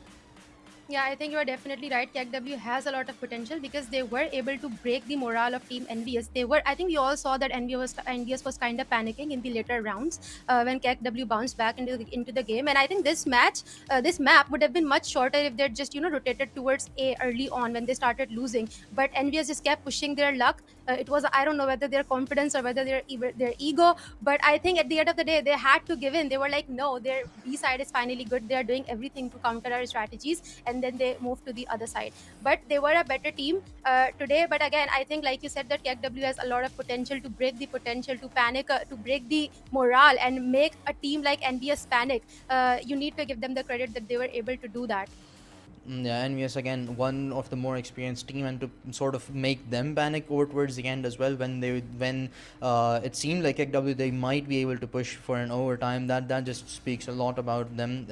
Sure, their team play wasn't as effective. We saw quite a few moments of good individual gameplay from the side of KEKW as well, but of course on the side of Envious, you have to. I personally, I think Trick stood out the most for me. There were quite a lot of rounds where he just single-handedly pushed Envious through for the victory, because other than that, his teammates have pretty much fallen. I believe there were 2 rounds as well where he just got 4Ks in a row. Yeah, well, that was an exciting match, and I'm expecting more adrenaline fueling, better, optimal matches that going on today. But we will find out more about the next map after this break, and we'll talk about it more.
Welcome back to the IGEN Revival Series powered by Zah Computers. Of course, thanks to our partner that we're bringing you this tournament, Coin Mooner, RB Tech and Games, and Game Point.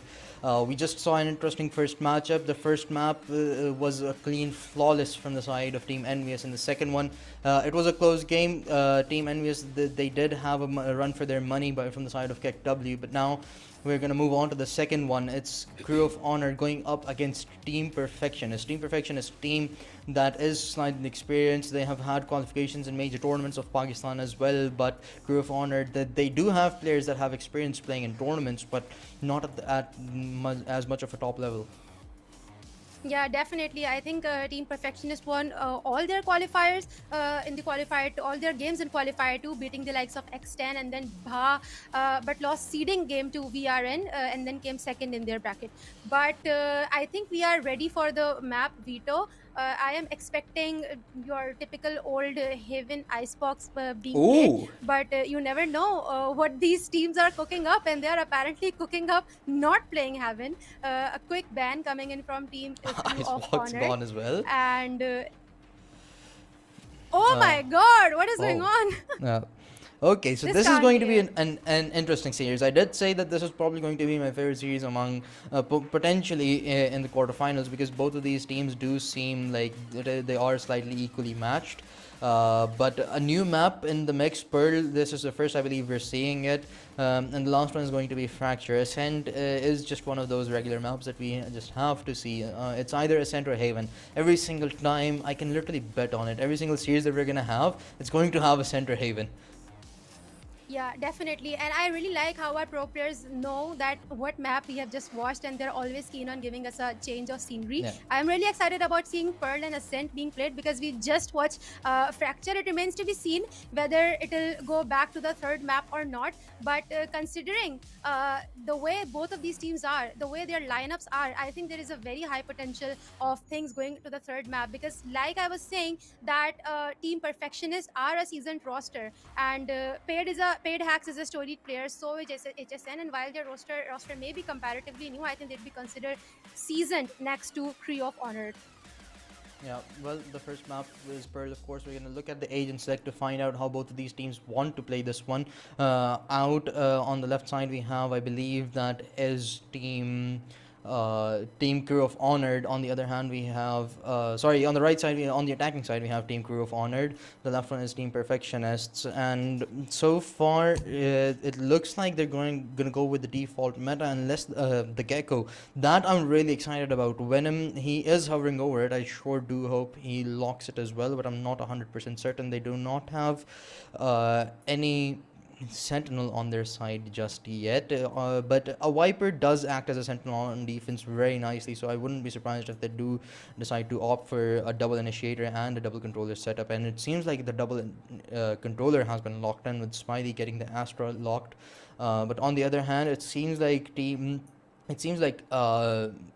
going to go with their comfort picks, nothing out of the ordinary that's standing out. Semi on the Cypher, Zolopi on the Viper, and just pretty straightforward for the attackers. Yeah, definitely. And like you said, I'm really excited about Venomax going with Gecko. I hope he does go with Gecko, because I have so far not seen him being played in any of the professional tournaments, especially in Pakistan. So it'll be interesting to see if where this guy fits in the competitive meta. But yes, interesting double controller setups coming in from both the sides. Actually, not interesting, nothing out of the ordinary. It's usually how this map is played. If you're going for Brimstone and if you're going for Omen, these maybe not Omen, but if you're going for a controller like Brimstone, you definitely need another controller to make up for the lack of barriers. So I think it's a pretty smart move from both of the sides to go for Viper. Viper can prove to be really influential on this map, especially her Molotovs and her smoke, and especially the toxic screen on both of the sides. It's really crucial to get map control. If you have Viper's wall, it's really crucial that you enter both of the sides. Yeah, and Team Perfectionists, it seems like they sort of have an idea what they want to do on this map as well. They went in for a double initiator and a double controller pick, and as you said, a Viper is sort of necessary on a map like Pearl, because of the lack of the utility that sometimes the Brim provides for this map set particularly, and the duo link that they have developed between the Astra as well alongside the Viper is going to help them out really nicely on defense. Sure, they do not have a Sentinel to work with, but we talked about the advantage advantages of Astra on defense when we were watching Haven on the last in the last series. So it is going to be very much beneficial for them. And sure, no Sentinel, but it's the lineup still is looking very strong for Team Perfectionists. On the other hand, it just seems like COH, they just went with most of their comfort picks, nothing out of the ordinary that stood out. Zolopi on the Viper, as I said, is of keen importance. But the player that I'm going to be looking at is going to be Sami, because that sort of the Cypher usually is the player that sits alone over towards the side, and I'm assuming he's going to be defending towards the A side. But they are attacking first, of course. That's going to be the second half when we see them come into play. So until then, we're just going to have to wait and find out how this map plays out. Yeah, I'm not sure did Venom pick Gecko or not, because that would be huge. I don't know whether they're trolling or not, or whether they're serious with picking Gecko, because I cannot imagine Gecko be at all. It's not possible for me to imagine Gecko being played in a serious setting. Like, how do you take his friends seriously, just sauntering around the map, carrying the spike and then planting it, and then there is a random colorful flash on your face? So I'm really excited if Venom did actually go for it. How do you think it would play out if they do actually go for Gecko, specifically on a map Pearl? I think it actually helps them when they're on attack a bit more as well, because okay, so he did lock it in, so that's good. We have a new agent into the mix. We're gonna finally see how the local teams play that one out. But I think it's going to help them a lot when they're on attack, especially towards the B side. Those flashes gonna help them, of course, allow the entry, the doing them up with the nade that the Gecko has is going to be very much beneficial. But Fade Hacks starting off right as Panda falls to the Ghost. Aries pushed up all alone from the side of Art, got up close and personal, but won't be able to find anything. Forced to push back a little bit, but Paid Hacks wants to reconquer the positions that they had lost already, and COH already making their way back over towards middle doors. And it seems like Team Perfectionists, they're ready for it. A couple of players already rotated towards the area, and Paid Hack's going to be the first point of contact, gets another to his name, and USQ present to help him out there as well. Behind the Cypher cage, he has to respect it, forced to back off a little bit, but so are COH. They only have 2 players alive, and it is not looking good for them.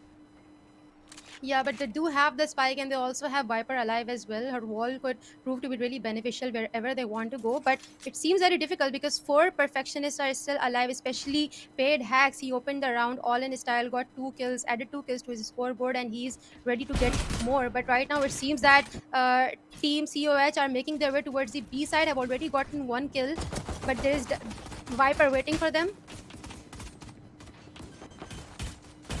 Spike finally going down with only 12 seconds on the clock. A one-on-one trade goes through. Paid Hacks has gotten 3. Only 6 seconds on the clock. Sami, he has to hop on, and Gecko will finish him off. Perfectionists, they looked a tiny bit shaky over towards the end, but as long as they convert the round, there's just nothing to be worried about, really. COH, though, sadly they couldn't get the spike down, so probably not going to be buying into this one. So should pretty much be a free round for Perfectionists. But one thing that I would like to point out is I'm not sure if Team Perfectionists are gonna be doing this in the rifle rounds as well. But they just gave up Art quite a bit too easily. Paid Hacks, of course, he got the first kill behind that. He was playing rather safe, tagging up alongside the Viper within the A site, but still that sort of opened up all of middle for COH to work with, which they could capitalize on quite a lot in the rifle rounds especially. So that is something that I would like to keep an eye out on when we get deeper into the map. Yeah, but I think Team Perfectionists know exactly what they're doing. The map control that they had in the first round was incredible. The way Paid has just instantly moved towards the mid side, but right now they are focusing a bit more on the mid area. I think they have also cracked down on their own weaknesses. Right now, there is only Viper alone towards the A shot. Will be able to get 1 kill, looking for the second one, but will be denied that kill by Sami. They have a lot of shot control right now. They should be able to going towards A side, but right now they're just testing waters, weighing down their options, and they are deciding to push back towards the mid area. Just gonna take a breather, and I think that's the right thing to do. When you rush too much into duels, you can kind of lose track of time, lose track of the strategy. So it's just better to push back and take a breather. But it is not working out for them this time in their favor, because when they pushed mid, they were punished for it by Smiley and USQ helping his teammate. Brimstone all alone against 3 enemies with the spike and really low HP to work with. He will try his best to get the spike planted at least, but it's not going to be easy because he's just running around like that, and they have clear call out for Brimstone. They know his position, as USQ know that Brimstone is waiting for him on the left. Brimstone also has clear Ooh, the information, flash. trying to play slow angle with right click, but he will not be able to do that because this is what I was talking about. This is what I was talking about. Yeah, the flash definitely is annoying, but it's cute to look at, so I'm not exactly complaining. Sure, when the gecko is on the opposing side, it is definitely only annoying, not as cute back then. But so far, Perfectionists looking strong. They did lose quite a few players in this one. Their economy is going to take a slight hit, but still, it's nothing to be really worried about. COH though, now going to finally look to strike back after losing two. After losing the first two, now that they have rifles in their hands, they're all stacked up over towards the B side. And it seems like they're gonna go fast. Already made their way through, and the Marshall Connect Spade Hacks gets the first frag. And I'm not sure if he has spotted Morville there. Now he has forced to back off. He's gonna play this one rather safe. He realizes he has the man advantage, and he just should keep that. Ooh, Zombie just barely survives that one. Yeah, that angle is really hard to resist when you have a Marshall equipped, because that head pop, it just seems very easy but very difficult to pull off, but you can't put it past Paid Hacks. He's looking really good in the aim department, and that is exactly what will push Team COH back. They are considering their options, moving a little bit towards the mid side. There's only Viper towards A, so, and only with the Ghost, so it should be comparatively easier to open A short right now because they have the better weapons. And Gecko here with the flash, trying to help his teammate, will be able to flash, I think, both of them. But unfortunately, it's not enough to help his teammate. HSN has already gone down. Sami entering A Sami. side, gets one kill. Ooh, a 4 versus 3 in the post plant. Smiley is still working with a ghost. It is, of course, Team Perfectionists' bonus. So, not really great. But, ooh, the haunt missed from the side of COH.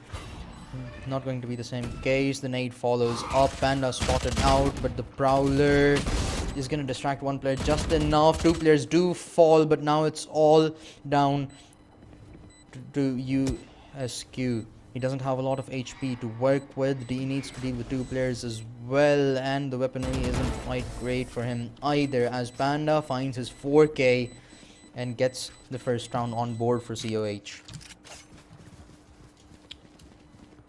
Yeah, I mean, I think both of the play style of both of these teams are quite similar. Both of them are now rushing into things. They're both taking things really slowly.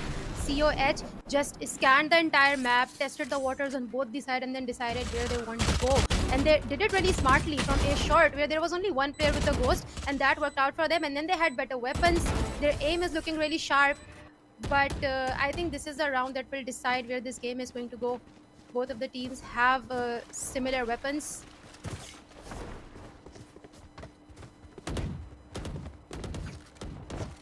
Well, but yeah, so far I think Gecko's utility has proven to be really influential, especially on A short when Viper was all alone with the ghost. He just tossed that flash and it pushed two of the enemies back, because that is the thing about his flash.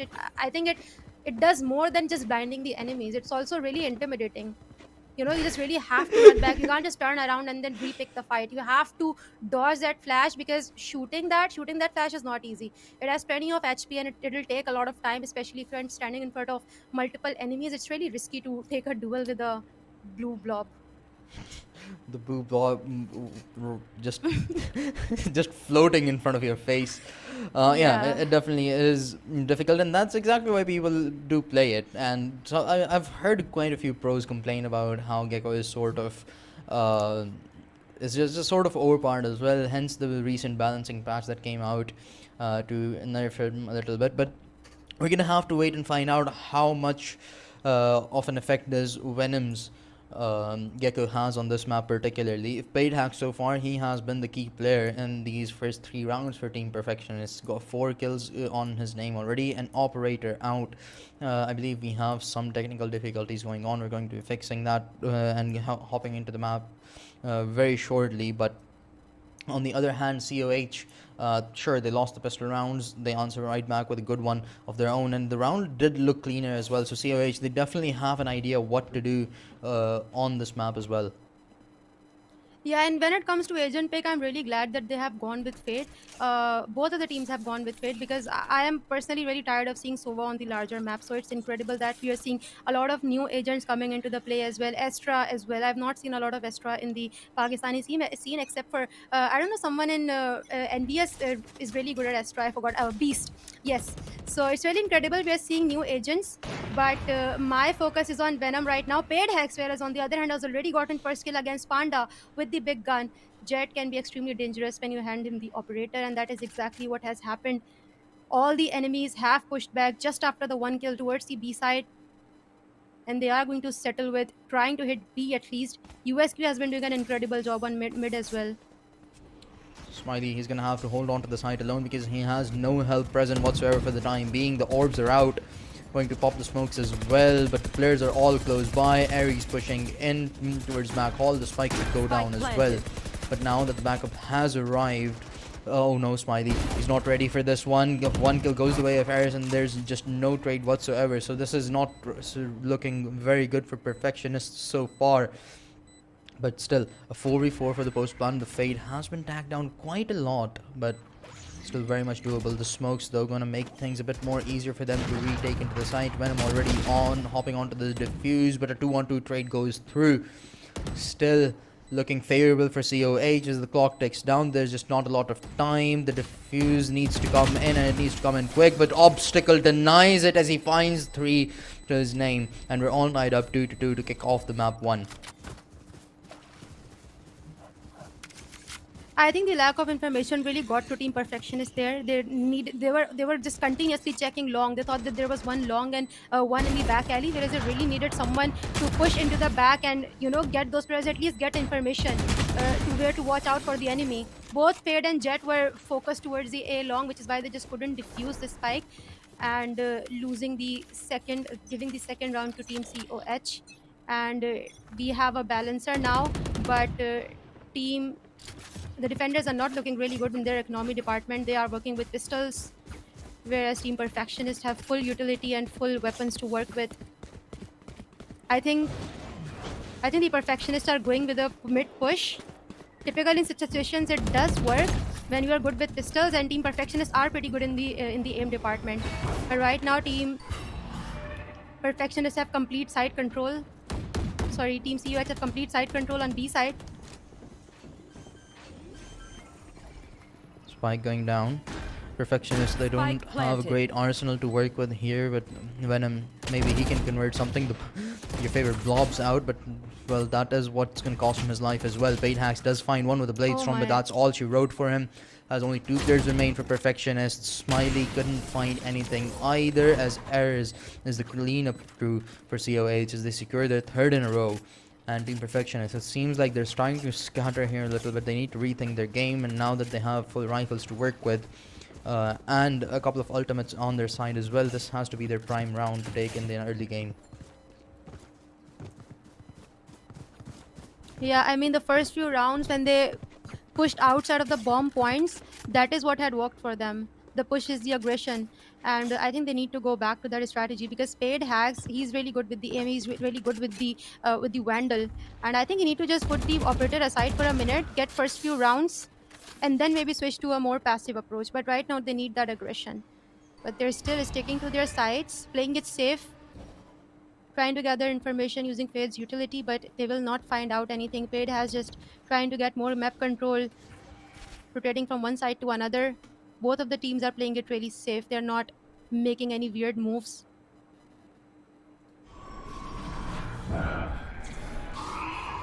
So the Fade ult gonna force Hax to push back a little bit, and he's gonna tag alongside USQ as they make their way back towards the A site.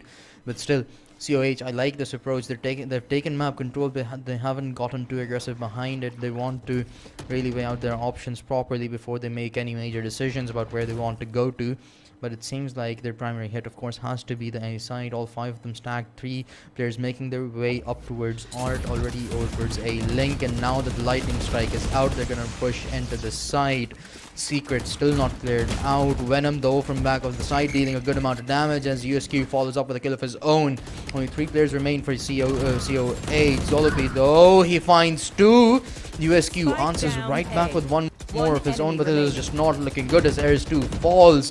USQ runs out of his bullets, out with the classic. He wants the third kill, but Smiley denies that as we're all tied up yet again 3-3. Both of these teams going blow to blow up against each other.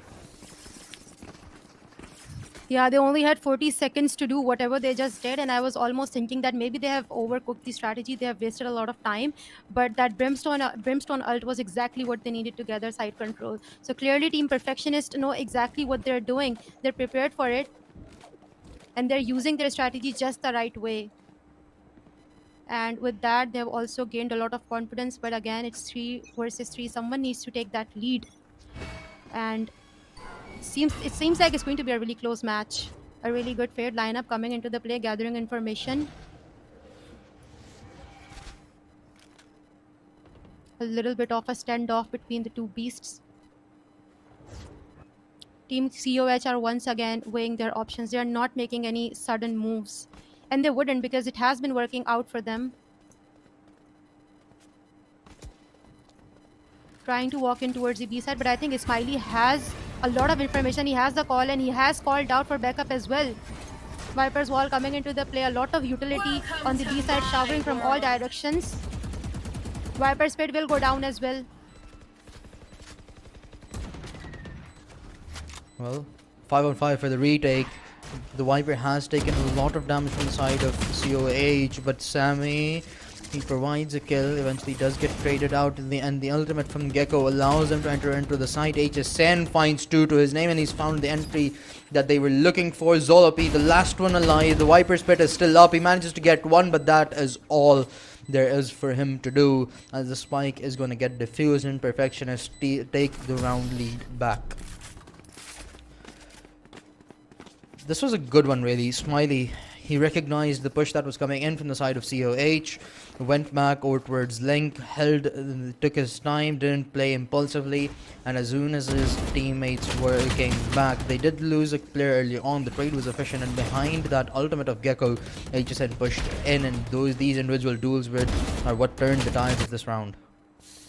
Yeah, I think Team Perfectionists have really figured out how they need to play, how they need to set the pace of their own team. They need to play as defenders. They just need to hold down the fort and wait for the enemy to make any mistake, gather information, and just go back to safety, exactly how Smiley did. Not take any deals unless you have support from your teammates. This time, once again, we are seeing a bit of an aggression from A side from Team Perfectionist. Paydax is in a very dicey spot right now with an operator, and there are 4 enemies pushing him, and he will try to go back to the safety as soon as he can. Will save that expensive weapon and his life as well. USQ once again trying to gather more information towards the mid, but Brimstone's smoke will not allow him any more info. They have already gotten a lot of control, making their way towards the B side, and Ismaili is all alone waiting for them over there. He has a good weapon to work with, but there's too many Team COS members over there. He will get 1 kill too. Before he gets a third one, Zolopi will take him down. They will be able to get the spike planted. Spike planted. Paydax is going to get spotted out like the rest of his teammates as the neural theft gives away their location. Now forced to back off behind the snake bite, but USQ still up top and close as well. When Alan from under alongside HSN going closer and closer, but there are a couple of players towards Link. Oh my god!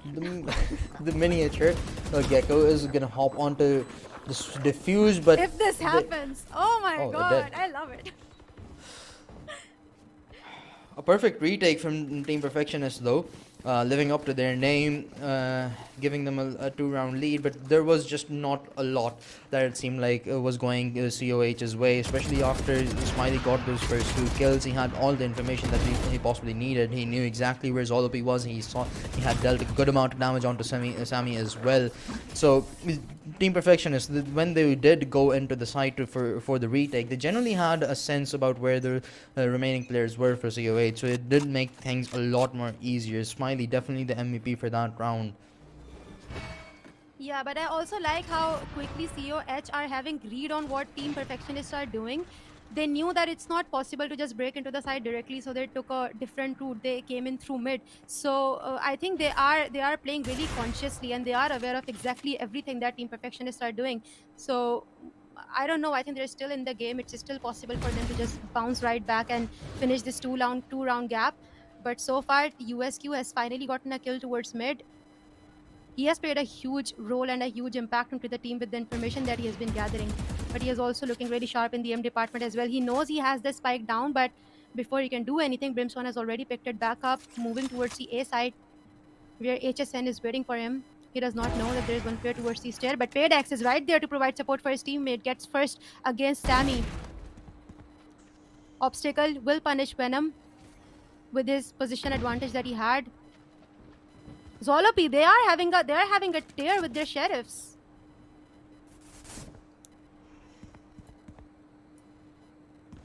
Three versus three here. The players are tagged down a little bit from the side of COH, but it shouldn't really matter a lot because the difference factor is going to be Smiley as he sprays down on the remaining three players. And it seems like Team Perfectionists, they're starting to find a rhythm here. Finally, Smiley, even though he's just a controller player, he has to have been the most impactful player so far. Paid Hacks, he was a player that started off Team Perfectionists strong, but Smiley has been the key one, especially after COH answered back with 3 of the rounds of their own. It is Smiley that has been the difference maker so far.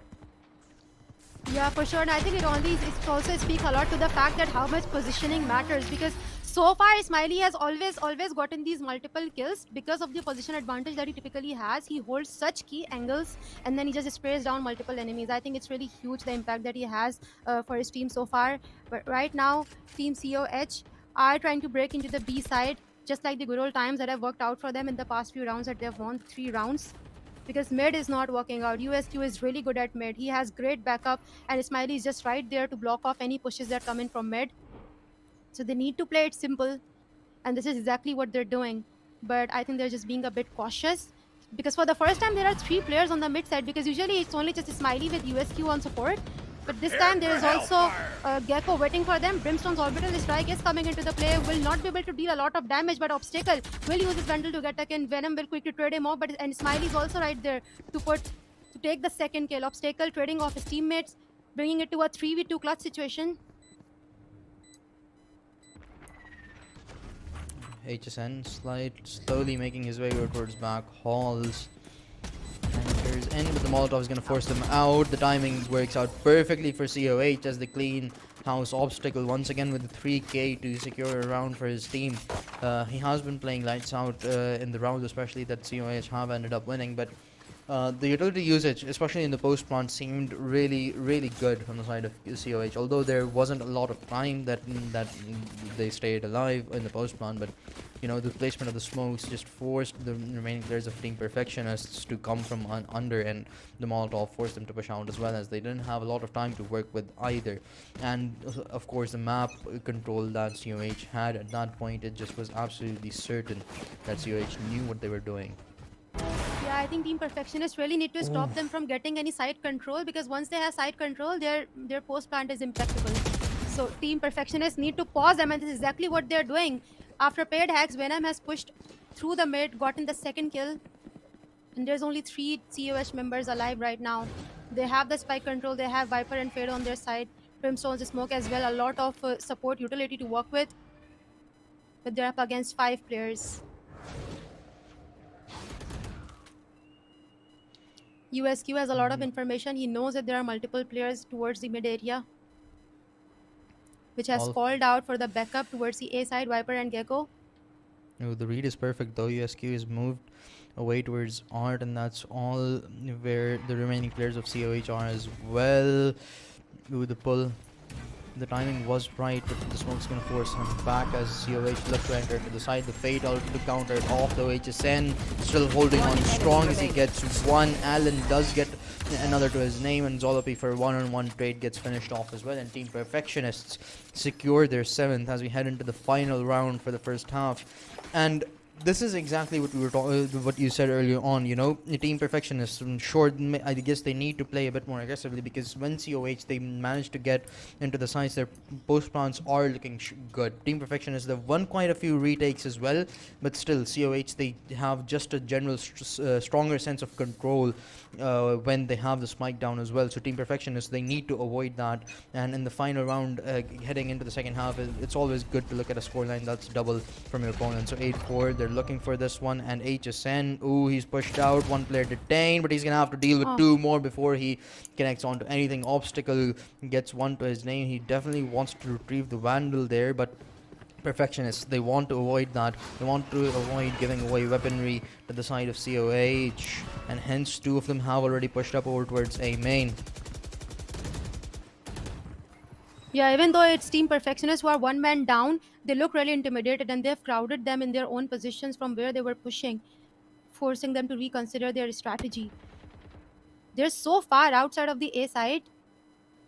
Venom has a lot of control and so does Fate, but they will push back into the A side after scaring them away. Moving towards the B side, which is empty right now, but Smiley is making his way toward B. A little Cypher camera coming into the play, gathering information, clearing out the close angles. Viper's wall will give them the information that they need, that there is going to be a B push. Jet will pull out the Beard Storms.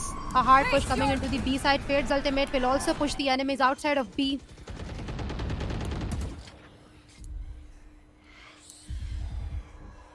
Spike has gone down.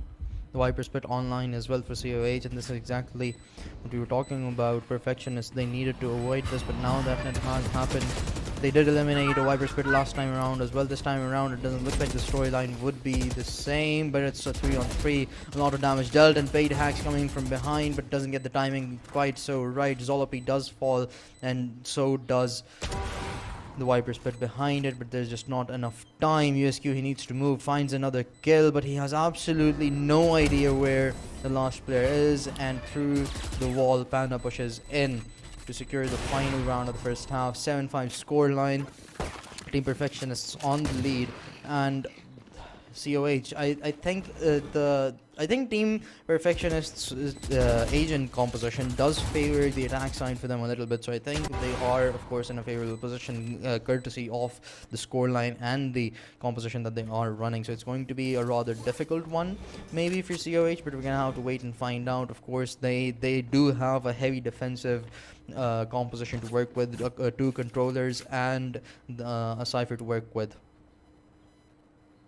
Oh, we have USQ with 12 kills. It rarely happens that the mid player gets a lot of kill, but I'm really impressed by how USQ has been handled the double doors, the way he had so much control towards the B side and A as well, all the while getting all the information with Fade's utility towards the mid. It's incredible. The impact that this guy had has been huge. But like you said, Team Perfectionists have the perfect roster, perfect lineup to play aggressively, and this could cause them a lot. And they also have a two-round lead. So Team COH will have to treat really cautiously, really patiently and carefully. Venom destroys the Sova's Cypher's trap, gives information about his position.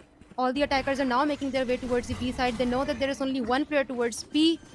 Utility coming into the play. Smokes will go down. They have complete side control with only one player towards dugout. Fade Hacks is not scared of anything. He is not respecting the smoke. Just pushes through the smoke. Gets the kill against Panda. Now that the spike has gone down, it's a bit of confusion for COH. Venom X finds equal to his name. Eric's does answer back, but that is all that he would be able to provide for his team as HSN continues to find a couple more, and Smiley at the final dagger for the pistol round of the second half. Perfectionists off to a good start, probably going to be able to take this round as well, considering the arsenal that they're going to have to work with. But COH, they can't allow this to happen. I believe this is COH's map pick, so they're going to be automatically on sort of a back foot here heading into the second one, because Perfectionists, if they do end up winning this one, they'll have the momentum and they'll have the confidence boost of winning their opponent's map pick as well. Yeah, I think leaving Cypher alone with rotation so slow was a bad idea from the side of Team COH. But once again, now Team Perfectionists are making their move towards the B side. They only have cheap weapons and pistols to work with, but it's still an edge in the economy department. which should help them get the spike plant and some kills as well. They have complete side control once again. All the players are on the opposite side of the wall. Wingman will plant the spike. Paid Hex will get the first kill. Deals a lot of damage, but is still able to get another one. Smiley is right there with USQ to wrap up the round in the favor of Team Perfectionists, putting 9th on the board. And they're just one round away from the double digit, and double digit that would really break the confidence of Team COH. So far, so good for Team Perfectionists. Currently sitting 4 rounds away from securing the map 1. But this could be a hassle, of course. COH, they're here to fight. They've put up good fights in the first half, and now that their first rifle round arrives, and the second one they're gonna look to convert behind it. Perfectionists peeking, slowly making their way over towards the B side. A couple of players, but 3 of them present over towards A. Ares already taking first blood, and this could force some rotations from the side of COH as well. But now that the orb is being taken, they have some information to work with. This in the COH, they generally have an idea that maybe this is a default. Yeah, but Team COH are playing it really carefully. They're just laying down their smokes. They are not in the mood to pick up any unnecessary duels because they know it's really dangerous. They are not in the position to play aggressively or to pick up fights. So they're just using their utility and a smoke to push the enemy back, run down the time so that they're panicked at the last moment and just making them make mistakes at this point.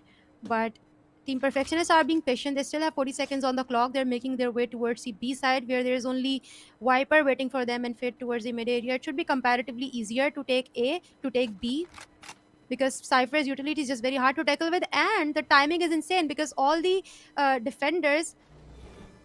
Oh, it's actually not. They thought that they might be coming A, but they're moving back towards B, and the utility will also give them the information that it is indeed going to be a B side take. Paid Hacks not caring about anything, pushing through the walls, trying to get kills, but will not be able to do so.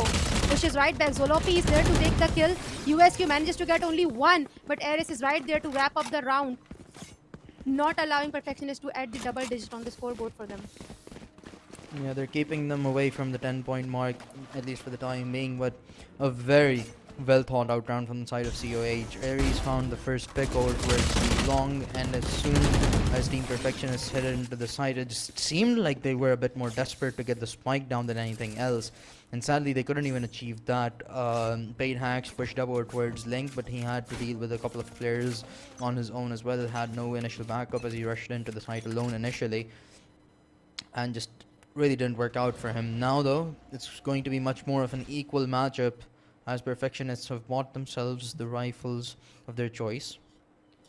4 of them stacked all the way over towards the A side, but there's only one lurker that's just staying around over towards B, maybe setting up a little flank for later down the line if the spike goes down over towards A. But before that happens, Perfectionists, they're gonna need to find a way into the site, and it's not looking like they're gonna get anything whatsoever as Paid Hacks gets stacked down to 58 HP.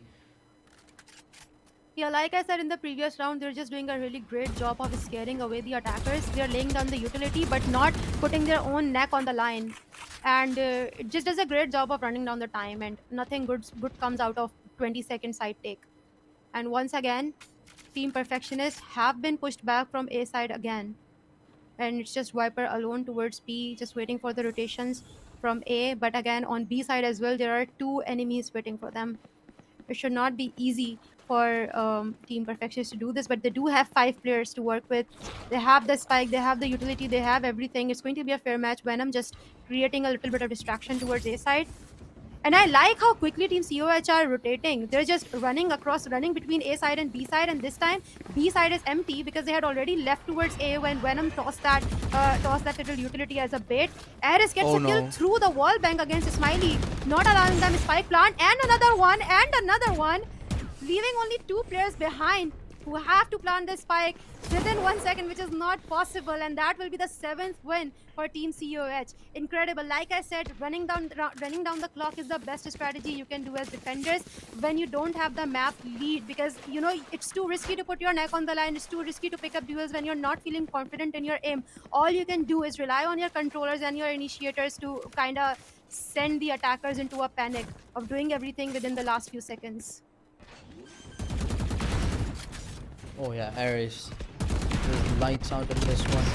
Just not allowing them to put the spike down, and they recognized that Team Perfectionists, they were sort of in a desperate position.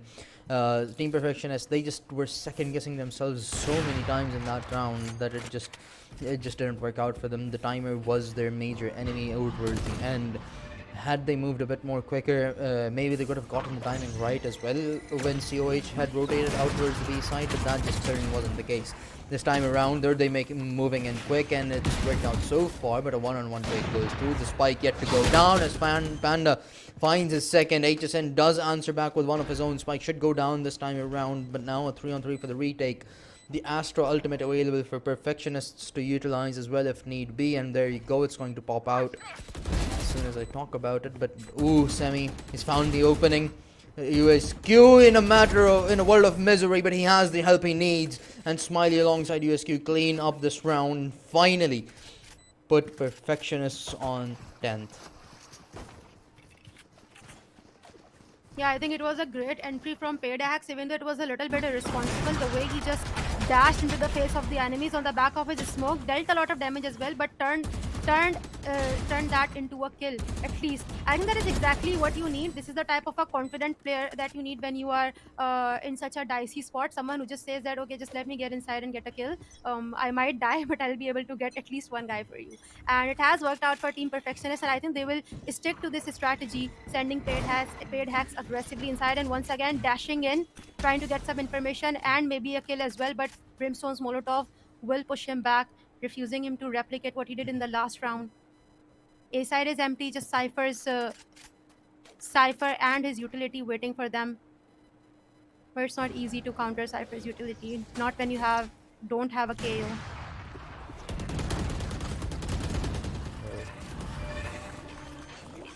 Perfectionists all stacked up. They have total A-link control as well. Paid Hacks finds the first major kill. Tag down to 30 HP, but as long as he's alive, he is good to utilize. Well, that isn't the case anymore. His obstacle picks him off. Oh, HSN, he did get the timing right, but sadly couldn't find the big. The Fade Ultimate gonna force the rest of the players of Perfectionists back as well. And as USQ surviving on 1 HP, especially due to the vulnerable, but the defuse is going to come in. The smoke was just a bit too much to deal with, and COH continue to close the gap that Perfectionists had built up at the start of the second half.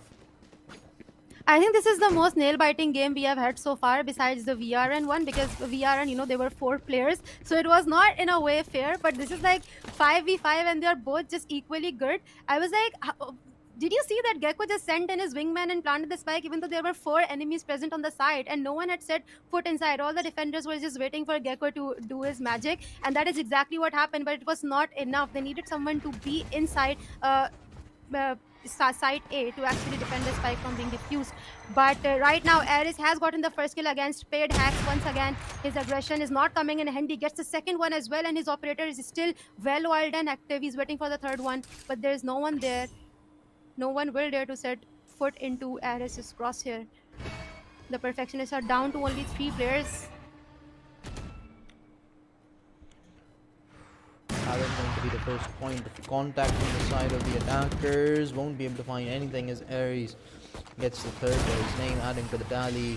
And Zolopi will be the one that finishes things off. Only a 1-round deficit that remains between Perfectionists' lead and COH. There's nothing too much to dissect from this round, particularly Perfectionists. They were just going out for individual duels, hoping that they can find something, maybe a weapon that they can retrieve and work some magic behind it. But COH just playing this one perfectly, making sure that they don't lose unnecessary lives. And well, this is going to be a very key round. We're very deep into the map, and this rifle round, if Perfectionists end up losing, is probably going to give away their lead as well to COH. Yeah, I mean, Perfectionists are doing well so far, but they do need that star player. They do need that sharpshooter who just goes in and gets those entry. Paid Hacks has been trying to do that, fill that role, but I don't know. He needs to do more. Someone needs to do more. Someone in that team needs to do more because their strategy looks on point. They are doing everything correct. Their utility is on the spot, and it feels like they're communicating well as well. But You in the want to aim fight it? department, Team KOH are just looking too good. Right now, Astra's Divide is coming into the play. They have a lot of control of the side, but it's no use because Panda is right there to take down their only sharp shooter and takes on another one as well. He is refusing them any side control right now. Smiley is right there waiting for Panda to make any mistake, but before that, Joloki will get a kill against USQ and take down Smiley as well. It's Ooh. just Venom against four players and with not a lot of utility to work with, no utility to work with. He does not have the spike either. There's not much he can do at this point. Ares misses his first shot Ooh. and the second one as well. Okay. The third? No. Okay, Obstacle's gonna take the skill instead. Just gonna make sure that the Ob doesn't get taken away and then don't lose another player. But so far, so good. COH, they've made the comeback happen. The lead wasn't so massive for Perfectionists, but still a 9-5 deficit, all tied up to 10-10. And now Perfectionists, their economy is in shambles. They don't have a lot of money to work with. They're probably going to be ecoing this round as well. Hence the likelihood of COH gaining the lead at such a crucial point of the map as well. It's going to be bad for them. Going to put them in sort of a desperate positioning, but Perfectionist all stacked over towards the A site, rushing in, probably with little time to waste, but Ares prepared for it. The smoke goes out and he's just looking for someone to push out through the smoke. That's not going to happen, at least for the time being. Paid Hack's gonna look to destroy the tripwire before they head in, but haven't been able to find it, and behind the Hound they go in. Ares finds one, Sammy follows up, and that's already 2 down for Perfectionist. The Viper Pit is available for them to work with, but they need to get into the site for something to happen. HSN gets a frag, but Smiley ends up walking into the Molotov. The spike Last is going player down, but the spike ends up dropping too. His obstacle continues to provide for his team, and COH take back the lead.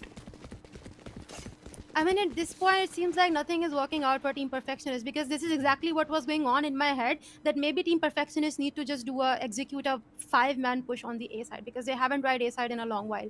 But it also failed, even though there was a very well timed Gecko flash as well. It didn't do much for against Team COH. Sammy was right there to take that kill, and his teammate to double down on that. So I don't know what Team Perfectionists need to do differently. Maybe do a split, maybe go towards the mid area. I don't think they have properly hit mid so far, but I think they need to do something differently. These pushes are just not working out for them. What would you do if you were a Team Perfectionist right now? Honestly, most of the times that they've tried even defaulting, it's just they haven't been able to gain a lot of information. Sure, they spot out a couple of players, but they just sort of decide where they want to go according to which player is present where, and that sort of makes sense. But they tend to just go in totally aggressively over towards the other side, so they need to calm down a little bit. But the one particular round, I believe 3 rounds ago, where they lost due to the timer, they overthought quite a lot. So they need to be wise about their decision making. They're just confusing themselves at this point due to the overthinking. Yeah, and look at the scoreboard. It seems identical. All of them, both of the team, all 10 players are performing so well. They're all looking good in the firepower department. So I'm not surprised this is such a close map. I kind of knew it. Yeah. We have a psychic right here, ladies and gentlemen.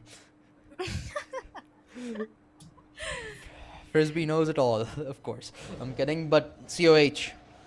We're gonna have to wait and find out how much they know about Perfectionist's new strategy now that they've changed things up a little bit, slowed down, moved in towards Art yet again, but Paid Hacks forced to back off behind this dart connecting onto him of this spy cam. But still pretty slow. Perfectionists, I like this approach from them. They're once again taking their time and they're evaluating every single side that they possibly could have, while their Vipers starts to make a little bit of progress over towards the B side, and it seems like that's exactly where they want to head towards. And HSN just playing this slow, waiting for the wall to go down before he makes any progress. Has the Vipers pit available as well, which could be a crucial part of this one. But it seems like COH, they have a general sense about what Perfectionists are looking to do. They have 3 players close by available, but I'm not sure if they're going to go for early resistance or just a 5-on-5 retake. But the spike is going to start to go down. Actually, never mind. The little monster has been dropped out. The Prowler going to make things a bit more difficult for Paid Hacks. Venom taking a little bit of damage, but eventually the spike does go down. Paid Hacks finds one, but it gets traded out on the other hand as Smiley falls. Yeah, Zolopi has gone down as well. It's a 4v4 fair competition, but 3v3 again, Obstacle has taken down. HSN rising up to the cage and trading off his teammate. Only Team CUS members alive, but no longer that is the case. Venom takes down Eris as well, putting 11th on the board for Team Perfectionists. They're still in the competition, and this is the first round in a while that they have taken away for themselves. And like you said, that they probably need to slow down their approach. They probably need to, strategize around the enemy team, and rushes are not working out for them. And this is exactly how they need to play this one from here on out. But I also like how COH is tackling those pushes. They are not taking duels. They are confident in their aim, but only when they have to pick those duels. Only when enemies are in their territory. Only when they have to deal with the enemy, they deal with them. Otherwise, they're not interested in it. They're just using their utility to run down the time. But Perfectionists, I think, have figured that out. Paid Axe once again taking it a little bit slow compared to how he has been playing lately. But once again, Brimstone's smoke will go down, push him back, make him rethink his approach. Perfectionists forced to stay at the bay for the time being. And it seems like they're going to link up once again. And I think there's an Odin in the hands of Panda, so that could prove to be extremely vital in this round. But we're going to have to wait and find out how this pans out. Perfectionists, though, making their way over towards the A side. 3 of them stacked up over towards main, while Smiley makes his way over towards Art, still holding on, hoping that someone pushes him out. But the Gecko ultimate available, and behind it they go in. The tripwire activated, but Ares takes Paid Hacks out of the equation. The little guy is gonna hop onto the spike, but Obstacle, he gets, the timing doesn't exactly go his way as the trade continues to go in the favor of Perfectionists, and Alan pushing up. Oh Ooh, my Panda God. just barely surviving that one with 70 HP to work with. 8 bullets in the magazine, gonna reload that really quickly. COH have the Viper Spit to work with as well. But the smoke, oh no! Panda gets the timing right onto one, but USQ up against Zolopi, as Zolopi goes wide, but it's USQ that ends up winning this fight with only 5 HP to go.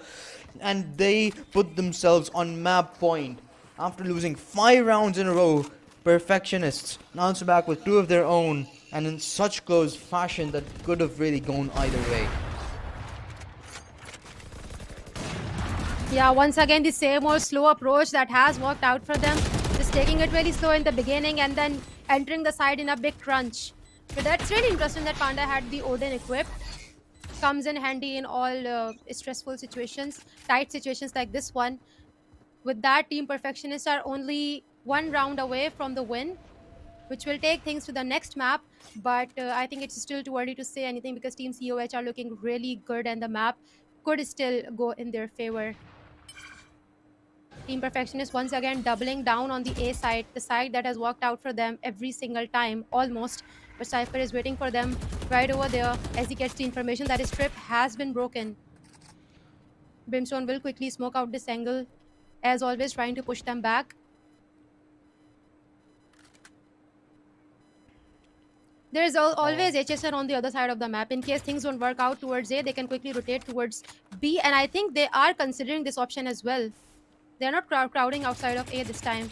HSN just patiently waiting over here for his teammates. But this isn't, I'm not sure if I'm a fan of this really. They're all walking all the way from their spawn. They don't have a lot of time to work with, only 40 seconds to go, and they're still yet to make any real progress over towards the B site. And COH, they've sort of anticipated this push at this point. 3 players present goes by to defend the site, 30 seconds to go, they need to move.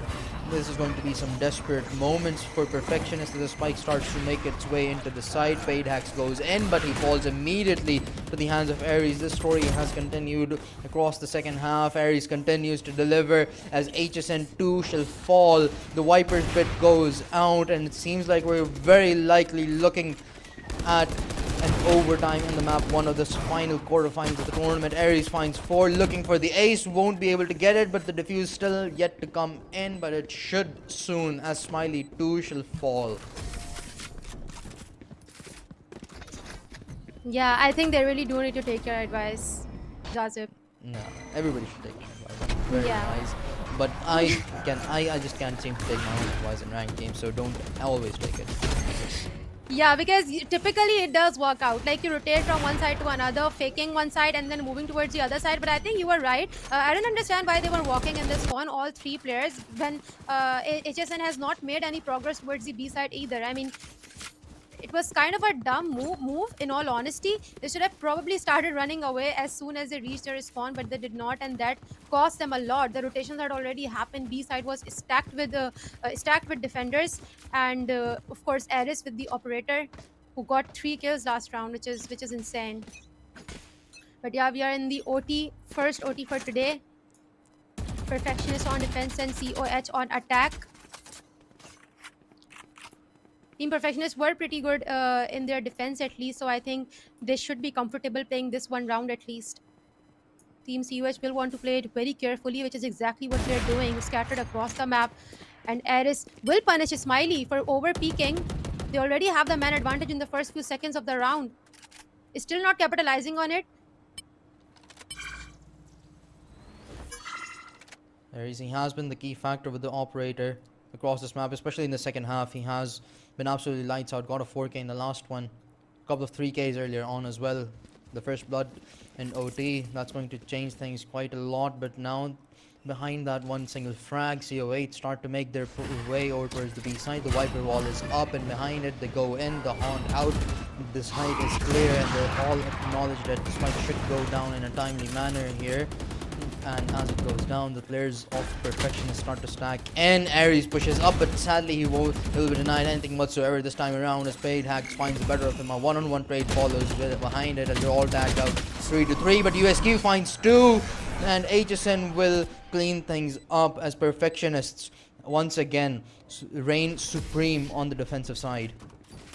I mean, Team Perfectionists have been doing this for a very long time. They have been bagging rounds as defenders, and it's nothing new for them. But what they really need to do is rise up to the occasion as attackers, because this is where they're lacking.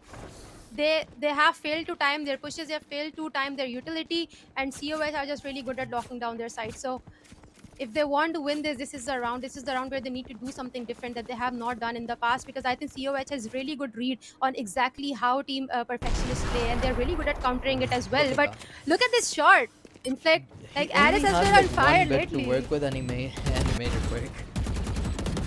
Yeah, definitely. But it's also, we must mention that his teammates have also been really acting as a great support for Aris to help him back those kills. Right now, Ooh, this is not he's- good. The yeah. A side has been completely left open for Team Perfectionists, taking though no utility put down there either. But Panda finds the first pick. Sadly for COH, Allen answers back with 2 of his own. Perfectionists looking at their prime on attack right now as well. But Sammy answers back with 2 of his own. Oh, this is very much looking like a second OT, but he has been tagged down to 9 HP himself. Now site taken over. The Aries, though, the key player for COH, still away over towards the B side. He hasn't gotten the call out to come back over towards A to help his teammates out. But Zolopi is all enough on his own to put us to a second OT. Sammy with the lights out 2 kills over towards A main to make sure that COH have another shot at the securing this map. Yeah, this was huge from Venom, but like I said, that all the players in Team COH are looking in a really good form. We just saw Semi do his magic where exactly it was needed, and then Zolopi supporting his team, getting 2 more kills. So it's incredible how COH is looking so great in the firepower department, each one of their players. And like I said, that attack was where Team Perfectionist had to do something new, but so far they have not been able to do that. And once again on defense, they should be feeling pretty comfortable, but not anymore, because COH has just won the round and they want to wrap it up as soon as Team Perfectionist wants it. USQ once again showing his magic towards the mid side, does not find any new information. Keeps holding his position, and I think Team COH are testing waters towards the A side, where 3 players are already waiting for them. This should not be easy for them, especially when Paid Hacks is all set with his Wendell, holding a very key angle, ready to dash. But does not make any stupid moves, just goes back to this to safety. This double door play could be insane, but there is no smoke there to help them, to help guard them from USQ and his crosshair. He might be able to get one kill, but no, Eris is right there. Crisp headshot. Punishes him for overpeaking, goes back towards mid. They are going to rethink their strategy. They are not doubling down on that kill that they have just gotten. Instead, they're going to go for a straight B push, which is to some extent empty with only Astra on the backlines. Yeah, but the call for rotation should come in though as the Viper wall goes down. Smiley is going to have a lot to deal with all on his 30 own. seconds Aries leading the charge. Doesn't have a lot of HP to work with, but he's definitely feeling himself after having such a hot game. Sammy though pushes into the halls, meets his demise by the hands of Smiley, but the trades continue to drop in. Aries still somehow surviving as the spike finally starts to go down with only 10 seconds on the clock, but now that it has made its way, this is going to be looking a bit more difficult for COH this time around. It seems despite Hacks actually falls. Zolopi follows up with one more, and Alan now on a one-on-one against Zolopi. He knows exactly where he is as well. Oh The my He's god. being hopped on, and this is perfect! Alan utilizing his ability to its fullest to make I mean, sure tell that me how is it Perfectionists. fair? Tell me how is it fair? You don't even have to pick a 1v1 duel. You just have a little wingman diffusing the spike for you. But I think it's also about the timing, how you time it, and how good you are at using this ability. While it's still overpowered, I think Venom used it just perfectly. Yeah, this round was a bit shaky from both of the teams.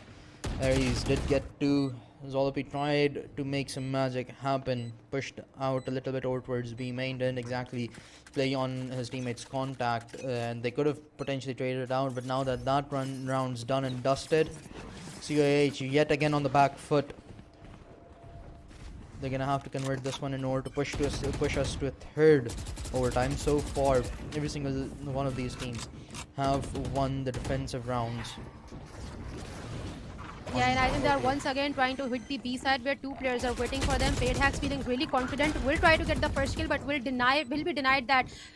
HSN on the other hand will take that kill. Zolopi and Aris rising up to the occasion, getting 2 kills for themselves. Only two Perfectionist teammates alive, but Aris with a crisp headshot takes HSN down. 1v4, and we're probably just gonna go head over towards the third OT. This series is looking very much familiar to what we saw yesterday in Chalo Sahi versus VRN. Of course, it was a 4 versus 5 yesterday, but still the scoreline is pretty similar. 3 overtime so far, both of these teams winning rounds on the same side. So it just feels like at this point, whoever wins the attack round first is probably going to end up securing this map as well. Yeah, at this point, I think Perfectionist strategy should just be to, try to find Aris wherever he's hiding, take him out, and then redecide what they want to do. Because this guy is making it also difficult for Team Perfectionist to back that one round on attack that they need. COH once again gathered up outside A side, planning a 5-man push.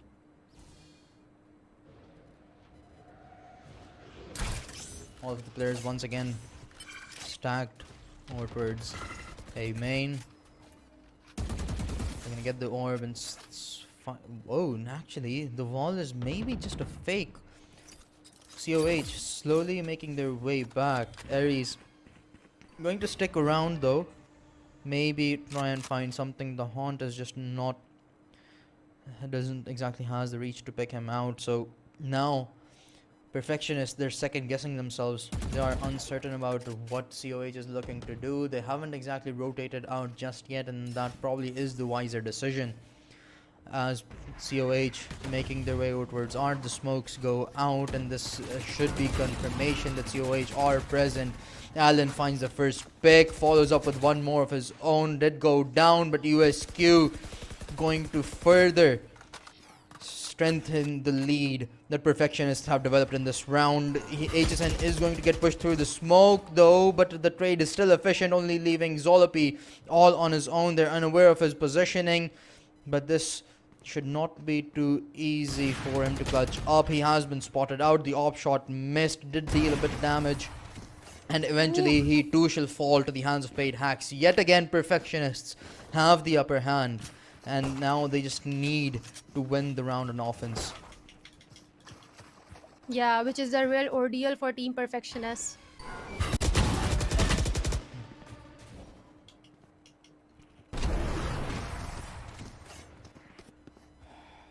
It's true, it has been a struggle for both of these teams to secure attack-sided rounds, but someone's got to do it.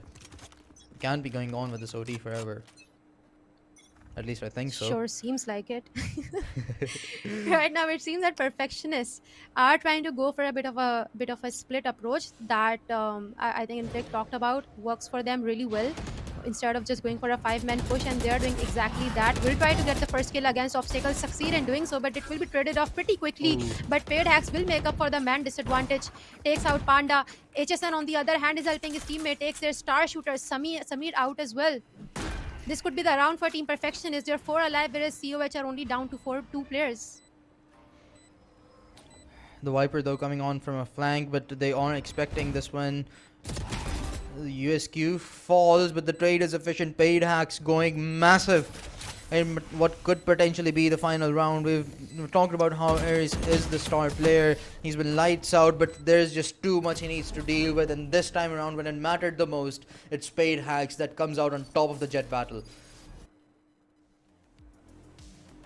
What a game it was, and in my opinion, it was the most nail-biting and most fair game so far, because I had expected, and I think everyone had expected, that these two teams are really close in the skill department. They are both kind of sort of nobody, people don't know them a lot, but we did discuss that how Perfectionists have a storied history in Valorant, especially HSN and paid hacks. But the competition that COH has put on the server, that is incredible. They did not seem like they're newcomers at all. I mean, I'm sure that they have they are pretty good at rank, but when you're going up against players that Team Perfectionists have, it does things to your mental. But I don't think they let it affect them at all with the competition that they put in. Yeah, COH, they do have some history of their own as well, but it's just not as much as we have seen from Team Perfectionists. But we're going to talk more about their game and the upcoming map a little bit later. We're going to take a quick short break. Don't go anywhere. We'll be right back.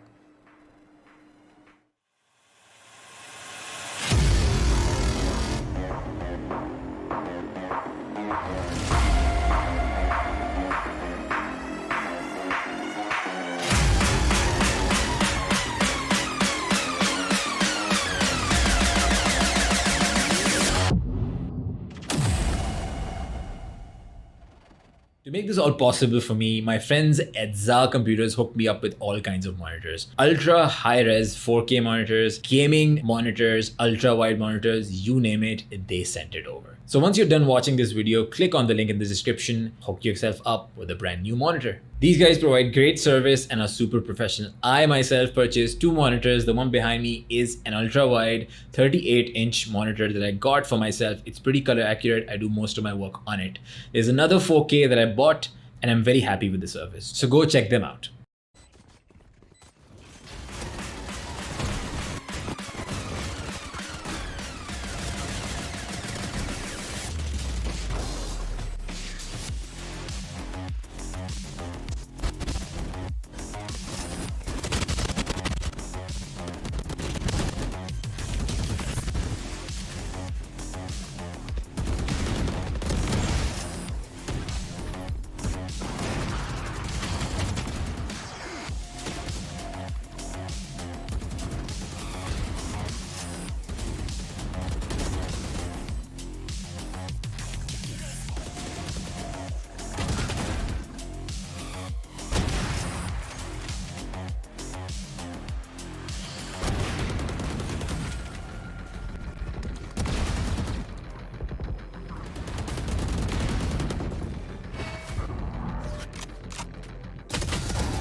welcome back to IGEN Revival Series, powered by Zah Computer and partnered with GamePoint, RBTech, and Quine Mooner. What a match it was! The two teams, they were both firing on all cylinders. I was not expecting such close competition, but I was extremely impressed. But I was mostly impressed by Aris, and I was not counting kills, but I think I'd like to take a quick look at the scoreboard and see how this guy was doing, because all I saw were kills showering to the right side of my screen. I was like, 26 kills.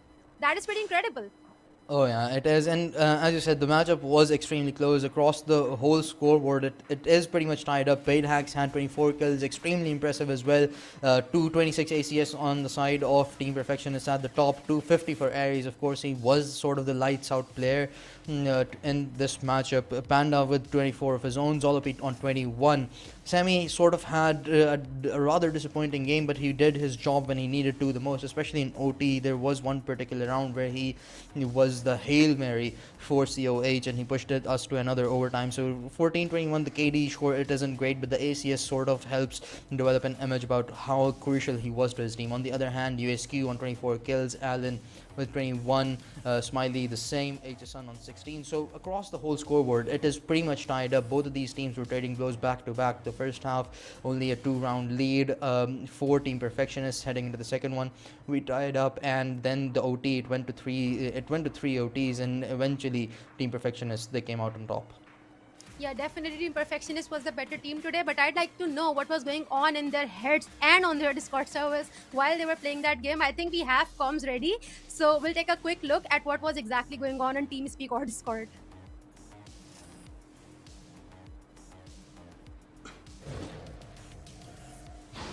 कहाँ खड़ा हुआ है? पकड़ो इसको। नीचे नीचे नीचे boys. Nice trade. चल ट्रैप में नहीं फंसना बॉयज। बहुत टाइट बॉयज। आराम से चलो आराम से। आठ का भी प्लांट है। आफ्टर प्लांट खेलना बॉयज। मैं पुल पे हूं बैठा हूं। यशु राफी की हेल्प करा। मेरी हेल्प कर। ये पहले दूसरी जगह भी आ सकता है। मैं पुल पे बस बॉयज जी दे बस खत्म करना है यहां पे, लंबी नहीं। पुल भी है, मॉली भी है, बस ये है। आगे साइड साइड आ गया। इंस्टेंट ट्रेड हो गए सारे। ऐसे खेलना है, इजी गेम में फजूल का लंबी कर दिया हमने। अबे सही है, नहीं सही है, हो गया बस। अब गेम अपना है, अब सेकंड, अब इनका मुराद। Alright, this was me. Easy game है, फजूल की लंबी कर दी. That is me every single time. I mostly get carried in my games, and at the end of the game, I'm like, you know what, guys, this was an easy game. Why were you extending it so much? Yeah, and one thing that I would like to point out about Team Perfectionists is that they were very calm. Even though the game had gone to 3 overtimes, they didn't lose their calm. They were very well organized in their communication, and they only spoke when they needed to. Smiley and I believe it was Paid Hacks that were calling out the major calls, but other than that, simultaneously. But other than that, the other players, they only communicated when they had to. There was no useless communication going on. So very well organized and very calm. That just speaks a lot about how good this team is, even in high pressure situations. Yeah, I think Perfectionists showed exactly what even a little bit of experience mean. They just won by a small margin, and they clearly seemed like they were struggling, especially on the attack. But I think the final few rounds were less about aim and more about resilience, who has a better mental. And in that department, I think Team Perfectionist had an edge. But we can't completely disregard how well COH performed. I am personally really impressed by how they did. I haven't watched them play before, so I was really impressed. And I think they're clearly brimming with potential. So I think for the first time in IGEN Revival Series, we had a proper fair competition. Both of the teams were equally good, especially Aris. Man, oh man, that guy is having a ball with Operator.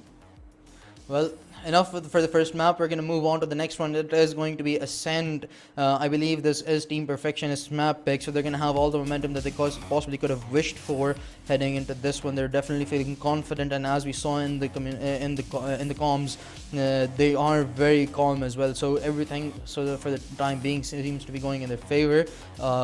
On the other hand, COH, they know exactly what they want to play. Only Sammy left to pick something, but other than that, it seems pretty default, nothing out of the ordinary. And Team Perfectionists, they're still taking their time with this one, but I don't think they're going to go pick out a Gecko or something similar like that again. Hopefully not, even though it worked out really well for them. Honestly, the Gekko had a lot of spike plants as well and a lot of flash assists as well. But on this map, classic comfortable picks coming in from both sides. I think Ascent Specialist Killjoy is crucial if you want to lock down B side, if you want to lock down mid. KO, both of the side are gonna go for KO, especially I think particularly to shut down Killjoy, because Killjoy can be a pest, especially on B side. Like first there is this turret, and then there is the nano swarm, and then there's just so much utility that you just can't get past until or unless you either have Jet Smoke or KO. So I think it's a really smart move that both of the sides have picked the agents that are the best on B side, but they've also picked counter for those agents. Yeah, well, it is a mirror matchup again, so it is all going to come down to how these teams exactly play out against each other. There are no counters for any particular team in the mix here, so it's all comfortable gameplay. Then that is sort of has been the storyline that we've seen across the quarterfinals. Maybe things shake up in the semis, but before we head on to there, this is of course the final game of the quarterfinals. Team Perfectionists against Cure of Honor. Team Perfectionists are 1-0 up, I believe. They won COH's map pick as per. So now they must be feeling great. They have their comfort picks to help as well, and especially after going 3 OTs and a team that is rather new. I wonder what the mental game of Career of Honored is looking like, but I'm assuming it must be still good, because they did push the game out to about to the third OT, even though they were down for about 4 to 5 rounds early on in the second half. Yeah, I think it's a great thing that they're starting off on defense. They will have some time to, breathe off the heat, everything that happened in the last game. They can just, take those 30 seconds and plan what they want to do. But we are back into the game. Team Perfectionists on defense and COH on attack right now. And just taking it slow. Just how both of the sides have been playing Pearl as well. Team COH, just like you said, they are currently probably under the pressure and the effect of the last game. Even though they brought it really close, they're probably still thinking that we can win this. This should be easy, because Ascent, like you said yesterday, that Ascent is the map that everyone knows how to play. Everyone knows how to tackle this location every day in a new way. Both of them have equal chances of taking this one home. Well, Perfectionist KO suppressor. not going to waste a lot of their time as Spade Hacks runs straight in, the turret taken down. Hit the deal. He does get picked off by Panda, but the door is eventually going to close down as HSN pushes through. Panda finds another one. An obstacle gets 2 more to his name as well. There's only 1 player remains, and Ares is going to clean that up. A very quick first round for COH. Perfectionists, they seemed like they had control, and they were pretty confident heading into this one. But COH, they were all prepared for it. Yeah, they sure were, and I think it was a very respectful and a very good round, because Team Perfectionists were not just erratically pushing in, they really planned it, they put a lot of thought into it, but Team COH were still prepared to counter their strategy, were still prepared to shut them down, and it does great things for their competition, especially after the last game. And this time they also have a bit of an economy advantage. They have shopped for Spectres, whereas Team Perfectionists are working with Sheriffs and some pistols. Once again, Paydax with his Sheriff. There are 2 players waiting for him, and it will be Sami who will take him down with the Spectre and another one as well. There's Sova waiting for them outside. On the other hand, Ares has already taken US2 down. Only 2 players alive. Venom will be able to deal some damage with his Marshal, but nothing more than that. We're up against 4 are Smiley and Alan. Alan has taken quite a lot of damage as well, so this is not looking very good in particular. Smiley is still running around with the classic, making some progress over towards B short, but this round just probably not gonna go in Perfectionist's favor, considering the variables that are stacked against them. Smiley pushes in, deals a bit of damage, but concedes some as well. Obstacle gonna start to move up a little bit, but Zolopi needs no help, as Alan is now the last one alive, and Ares pushing in will be able to clean that one out as well. COH after a good start, but now Perfectionists, they're gonna have rifles to work with, and hence they want to answer back on their own map pick. They want to go on a good start with COH, with this pistol round, they've at least denied Team Perfectionists the slight confidence that they could have gotten, coming in with a win on the previous map. And then if they had gotten the pistol, the confidence would have been through the roof. So at least denying that, taking control of some of the momentum, COH are off to a good start. Yeah, I think they really need bigger impact from KO on attack. Team Perfectionists, they need their KO to shut down the utility and open base to enter the site. And of course, mid control is always crucial, and this is exactly what the Jet is doing, trying to gather some mid control to open their way both into the spawn and the B side as well. Zolopi playing a very predictable angle. Panda is on a Sheriff right now. The Killjoy knows that there is Panda over there with the Sheriff, and he has a weapon advantage, so I think it's best to swing and just get that kill. But before he does that, Panda will push back into the side. A little bit of a spam coming in. Is just switching between the both sides, all set to rotate wherever he's needed. Spikes on the floor, and Perfectionists haven't decided yet what they want to do, but Paired Hacks here, he has a big advantage right now. He is almost into the defender's spawn. Ooh, And he could use that information, but I think Jet already knows that there is Paired Hacks over there. And oh my god, the timing is huge over here. And Paired Hacks will be able to capitalize on that timing and get the kill against. But Zolopi will wrap it up from the back, will only be able to get only one kill because the Smiley and HSN will add one kills to their scoreboard. There's only one KO alive against the 4 enemies. A flash will come into the play, will blind Omen, but nothing more than that. Oh, this is He's just taken really a lot of damage. This was just unfortunate, really, for COH. If Ares had held the angle for just one more second, this round could have gone entirely differently, because Perfectionists, they found the perfect timing, they got a kill behind it, and afterwards COH, it just felt like they scrambled around a little bit. They were just confusion dawned on them immediately as Ares fell. Zolopi did find the trade, but Smiley was present to take him out as well, and after that it was just a very clean round from Perfectionists. So the Rifles, they have made quick work with them. But now that they have an equal matchup with COH Rifles in their hands as well, this is going to be the true test of both of these teams. Yeah, and Perfectionists are sticking with their signature strategy of sticking together, all 5 teammates making their way towards the B side. They have the information that A side is completely empty with a few players holding heaven. Paired Hacks is smoking in, dashing into the side. He has a lot of control right now. They have Generator. They can easily plant a spike. Panda will get a 1 kill with the Odin through the door. Paired Hack has been Spike planted. Two players have fallen for either side. The Nano Swarm's gonna line up for the post plant. And COH, they've taken quite a lot damage, but Smiley falls. Panda with a perfect spray. Just exactly what they needed to head in. They have the Hunter's Fury available to work with as well, but they're not going to go with it.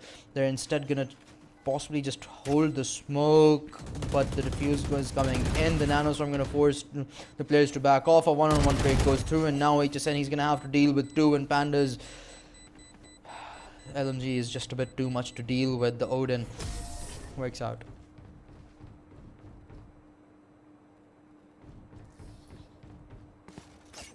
I feel like Odin is only fair in the final few rounds in Flick. I mean, this is just too early for an Odin. And I hear that Panda is like really good at Odin as well. I mean, he was just not spamming the weapon just like that, spraying left to right. He was actually pretty accurate with it. This has to be the first time I'm seeing someone accurate with the Odin. I mean, honestly, I actually have a theory that if you're playing Ascent, a Sova, and you're on defense over towards the B side and you don't have an Odin out, you're playing Sova wrong. I just have that theory because there are just too many advantages playing an Odin with the abilities that Sova has, especially on the B side when you're defending. So it's good that Panda's taking complete advantage of it, and from what we've heard, he has done so in the qualifiers as well. Paired Hacks though, with the Blade Storm out, making good use of his abilities, finds the first pick, and that's going to allow Perfectionists to gain some real estate into the A site as they move in. The spike still making its way, but until then they're going to have to hold off the players for COH as all of them have rotated out. But the flank could be crucial over towards middle. It's going to be Venom that finds Panda, and now it's just Sammy actually manages to find two, so that could change things out a little bit, but the lockdown is going to force the rest of the two players of COH back. HSN tagged down to 50 HP, but Sammy is barely surviving himself. The paranoia all lined up, and it's going to force the players to back off at least for a little while. HSN playing from under the flash, not going to be very effective, but Smiley through the smoke gets obstacle, and Sammy just jumps into his crosshair as Perfectionists secure their second. That was a smooth side take from Perfectionists. I mean, their attack was impeccable on Pearl. Their attack is impeccable on this map as well. And like you said, on Ascent, you don't really have to indulge in any complex strategies. You can just play default and still win the games as long as you have a good aim. And this is exactly what Team Perfectionists has been doing. I mean, look at this. But I also think that Team COH have been making really bad decisions with their positioning as well. A side in the last round was basically completely empty with only 2 players towards C7. So I think there has to be 1 player inside the point to actually defend it. But right now, Paid Hacks is trying to take mid control, which can be really crucial for Team Perfectionist at this point. He gives away his information. There's 2 players waiting for them towards the market. Aris and Panda. Aris has the shorty. This could be very dangerous, but they will push in on the back of a KO slash. But before that, it will be HSN who will get a kill against Panda. Smiley doubling down, taking Aris down with him, and they should have complete B-side control and be able to plant the spike as well. COH, they were on an eco. They did manage to find one, but not a lot of conversion Spike behind planted. those pistols. Zolopi and Obstacle gonna walk through the smoke, and Obstacle's made his positioning known. But Smiley needs to first work and back off a little bit. The shorty is not gonna be enough to take Smiley out at that range, and we're all tied up 3-3. This was a rather cleaner round from the side of Perfectionist. COH, they were somewhat aggressive themselves, maybe hoping to get an early pick and retrieve a Vandal behind it, but sadly that just wasn't the case. Team Perfectionists played this one to perfection, unironically, and they were just together every time a teammate of theirs died. So the trades went through, no rifles retrieved for COH, and hence Perfectionists convert.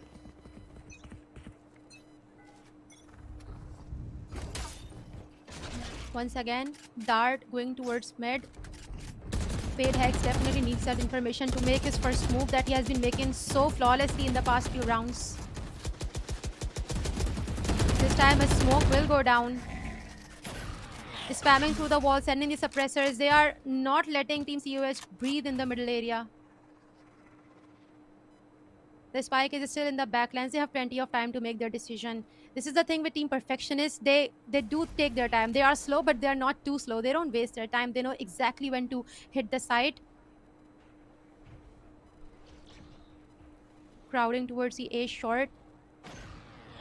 A right now seems like a better option if they do want to hit, because B side can be really dangerous, because I think Panda still has the Odin, and then Killjoy's utility could be really deadly. So we're trying to gather some information on the back of his drone. We'll know that there is 1 player towards green. They're unaware of Obstacle's position until now. Paid Hacks was ready for Zolopi to peek out. That's first kill taken, and that's going to force some rotation out from the side of COH. And Sammy, in the matter of confusion, has been 30 picked off seconds as left. well, leaving Panda all on his own alongside his trusty Odin. As he finds one, but there might just be too much for him to deal with. That's the second, and the Hail Mary for COH gets the third as well, up against 2 more. A lot of damage dealt onto Paid Hacks, but no, he can't do this one all by himself. He did get 3, but it just wasn't not enough. He needed help. You know what? In the comm section, I want to know what Team Perfectionists were thinking while they were playing against that Odin. That would be an interesting comm now.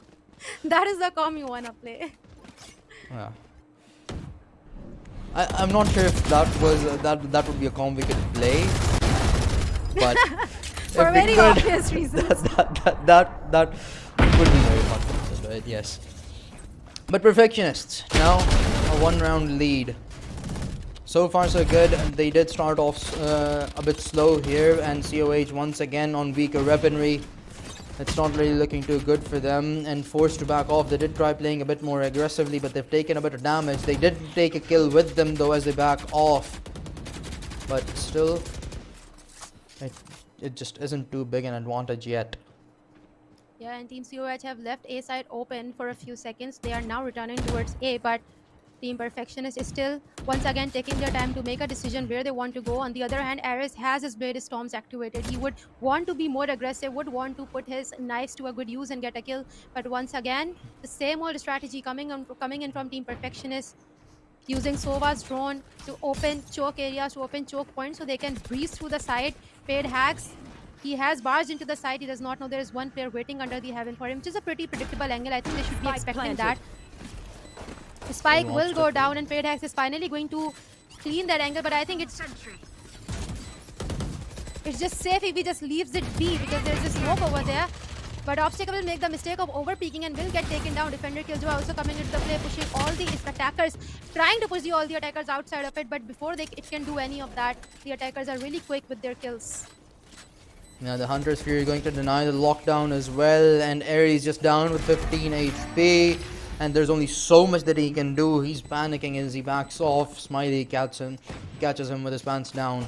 Now Perfectionists comfortably securing their 5th.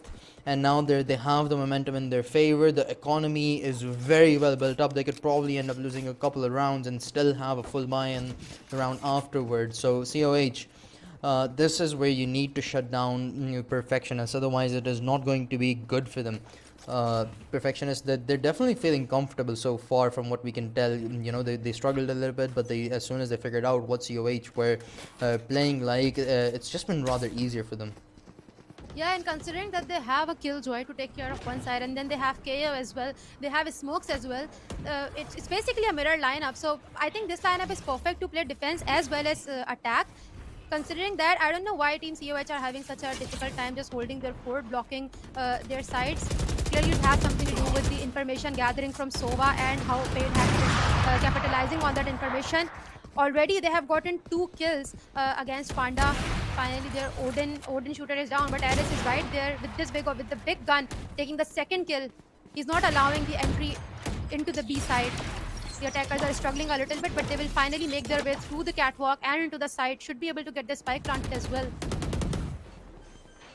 4 versus 3. And Spike finally starts to go down. Smiley is tagged down quite a lot, and Paid hacks. Ooh, the Odin in his hands. It's not as deadly as Panda's, as Ares picks him off. USQ is waiting for the perfect timing to go out with the flash. Does find one, but the traders are efficient. Smiley too shall fall. The lockdown invested. He needs to hold on for 5 seconds. Gets one frag, but only 3 seconds to go. The lockdown gets destroyed. No, it doesn't! He has been detained, but I think he has enough time for the defuse, so he should be good. Such a close call. He was tagged down quite a lot as well. Had the KJ stayed alive for a little longer, this could have turned out differently. This could be huge because the spike was not even half diffused. It was completely just, there, and you'll have to spend full 8 seconds to defuse that spike. So that was huge, but unfortunate. And that will be the 4th final round on the board for Team COH. Wow, they're finally coming back. And Team Perfectionist, I mean, they still have the lead. They can still come back from this. They can still snatch back the lead. And I think they made pretty obvious mistakes. Just barging into the B side when there were clearly an enemy waiting for you. There were one inside the site as well. I think that was a mistake that they made there. Before that, they have been playing really cautiously, killing everyone, or either the side was clean for them to take. But this time on, things were different and they just ran with it anyway. This time, Paid hacks, a very aggressive move coming in from him. Takes the B side control, clears the side as well. And now he's looking for kills. Yeah, this was a very fast take. Perfectionists, they did lose a round, but they were very aggressive to answer straight back. Still feeling the confidence in their veins. And now we're on for a 5-on-5 retake. The null command comes in from the side of COH, gonna force USQ to back off at least for a little while as the dominoes start to fall. But Venom, he's found to now in a 2 versus 2. The revive is gonna come in onto Obstacle. Ares tagged down quite a lot. The op shot won't connect. Neither will the paranoia, and he's just getting pressurized by too many people. As eventually Ares does find the final pick. This does get a bit too close to call since there isn't quite a lot of time remaining on the spike, but still COH find the equalizer. B is not the easier side to take control of, but I think Team Perfectionists have been doing it perfectly. But it's the post plant where they have been lacking. Or you could say that Team KOH's retake is impeccable. They're really good at gaining control of the site. Or maybe they have been leaving the site open because they're very confident they can completely come back to B and regain the control. All of their focus have been towards A side. Like, look at it. Killjoy's utility is all on A. Jet is watching his short, and Omen is also towards the A. So I think they're pretty confident that B they can handle. Right now, Ares has a really key angle holding, and he will take Venom down with it. They have the man advantage. They have the map advantage. Everything is working out in their favor. Yeah, Ares has been just absolutely magnificent with the AWP in this series so far. Last time around, he got a couple of 4Ks with the help of the Bladestorm and the AWP combined. Continues to deliver for his team. Just what you need. Now that the first blood has gone COH's way, you can see Perfectionists. They've scrambled a little bit. They're trying to figure out what the positioning of COH is anymore. They have absolutely no information to work with, so they're just gonna go for a gamble at this point if they decide to hit a site anytime soon. But they need to move. They only have 45 seconds on the clock to work with. But it seems like they're gonna go for a mid hit here, and Panda definitely spotted a couple of players out there. Ares gonna move in the smoke, gonna block his vision out, and the hit has been called. Panda again with the Odin gets a couple of frags. Ares available to help him out as well, and the final trade is obstacle is present for it as COH take the lead back, and they're up 6-5 as we head into the final round of the first half. I think in all the rounds that Perfectionists have won, they were sticking together. And the moment they scatter, the moment they divide, they lose. Like, they need to stop giving those first peaks, and they need to, stick together and hit A like they have been doing, because B has clearly not been working out for them. They do manage to take control, but their post plan at B side is terrible. Whereas on A, things seem too breezy for them. They can easily take side control. Usually they find A empty as well, but this time there's a lot of utility waiting for them and a lot of agents as well. Also, COH has been really quick with their rotations as well. Sova is already making his way towards A. Jet as well, but Fade Hacks has pulled out his blades, and he is making his way towards A side. He does not care about these smokes as well. Breaking around Killjoy started gaining side control, deals some damage, but still sticks to his battle. He's pushed up heaven, and the enemy team is unaware, won't be able to find anything, but it's a one-on-one trade that does go through, and it continues. COH still in a favorable position, rather, as Panda finds another pick, but the Hunter's Fury is good enough to give him another kill. Zolopi finds another one. Ares tagged down to 30, but now it's a 1 versus 3. The smoke is going to make things a lot more difficult for Venom. And Ares, although he will fall, Zolopi yet again the final player alive to hop onto the defuse as COH put the 7th on the board, and they will have a 2-round lead heading into the second half.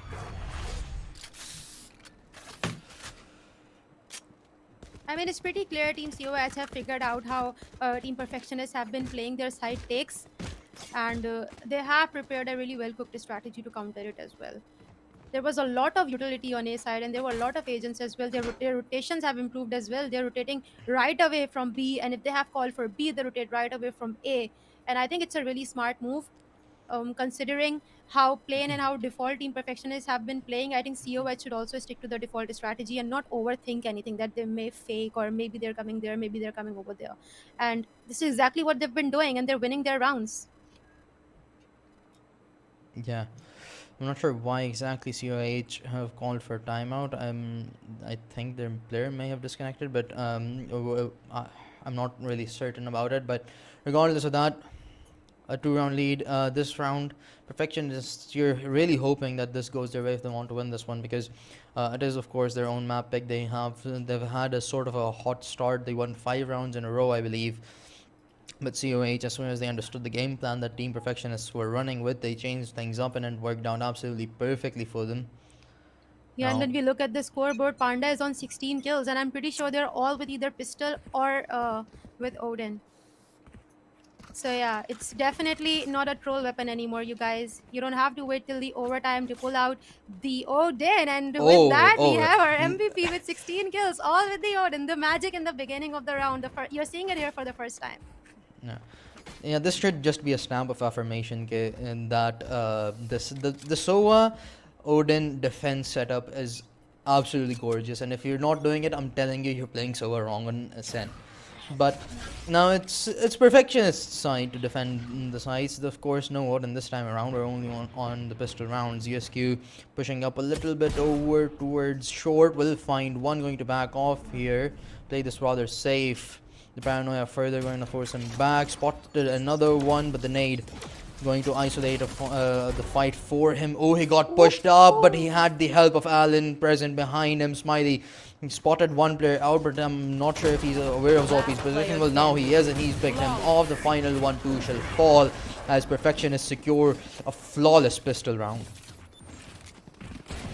The team play from Venom and USQ was beautiful. The way Venom was picking up his fights, the way he was just flashing and going for another kill, instantly moved back, and Venom was right there to protect his team. Incredible. And then Smiley was right there on the side to double down on his team, double down on the kills of his teammates, killing all the attackers one by one. Perfectionists need one more round to bring the balancer on the board, go for the full buy round, and actually show us who's the better team today, because both of them are looking equally good. A little one-way smoke coming in from Smiley. His position has also been revealed. Will flash, but retreat back into the side. He's not taking any risks today. Paid Hacks, on the other hand, he is taking a big risk. He is pushing in with the Sheriff, will take a lot of damage and decide to pull back. HSN is here to watch his back in case anyone tries to push in and finish off the tenderized Paid Hacks. COH, they have paused. They have it. Perfectionists have successfully intimidated them into pushing back and rethinking what they want to do this round. Sami is really low, and USQ, this could be an easy kill for him. A little bit of KO diff coming into the play. And another one for USQ, and that was a crisp one. Oh yeah, some nice shots from the Spectre. Eventually he does get traded out, with the map awareness from Allen to look behind him to pick Ares out is just absolutely beautiful. Now only 2 players remain, make that 1 as HSN picks Panda off as well as Olopi does find one, but has been tagged down to 50 HP. HSN probably doesn't want to take this fight. Ooh, the shock dart is going to prove to be vital for this one. And Zolpi did find one before eventually falling off, and we're all tied up for this one. But yeah, as you said, Perfectionists, they just kept COH on their toes, and COH, of course, they didn't exactly have the weaponry to work with, but they did seem like confident. Earlier on, they wanted to take some fights initially, but as soon as the first frag went down over towards short obstacle USQ, he made things extremely clear about how this round is going to go down. Yeah, for sure, and we are 7-on-7 on the scoreboard, so it's very difficult to say which direction this map is going. We could be looking at a potential map 3 if Team COH can pull this one off, but right now it seems very unlikely because Team Perfectionists have the better weapon. They have a lot of confidence with their one map lead, and that confidence will earn Paid Hacks 1 kill against Ares, the star shooter of the enemy team, at least if you put the Odin aside. And they have the man advantage right now. Perfectionists, on the other hand, they have all 5 players alive. All the sides are secured. Killjoy is trying to make some moves towards the B side, but I think HSN has an information and they're holding a really good crossfire angle as well. So it will be very dangerous if Sami does set a foot inside B side. Venom, a very well-timed Sova. They will get all the information that they need. If there are multiple players towards the B side, Ooh. at least they know there is Sami there, and this could be huge. Half HP gone. Man, they're already a man down, and this could potentially connect onto another one of the players. Okay, never mind, they dodged it. A little bit of damage dealt onto Panda, but now they're forced to sort of push out. HSN from behind manages to get 2, and things have just turned a lot more difficult for COH. Their rifles haven't exactly been working out for them, but a 2 versus 3 now that Obstacle and Zolpi, both of them have managed to found a kill. The Paranoia gonna hold them back at least for a little while, and Zolpi tagged down to 54 HP. Then they have the spike dropped as well, and the setup, it looks absolutely perfect for Team Perfectionists, but Obstacle finds the perfect timing. They need to move though, they don't have a lot of time to work with. Smiley with the frenzy will take out Zolpi as well, and Venom will find the final one. Perfectionists secure the first 3 rounds of the second half, and COH by default have been put on a back foot here now that their economy is in the dustbin.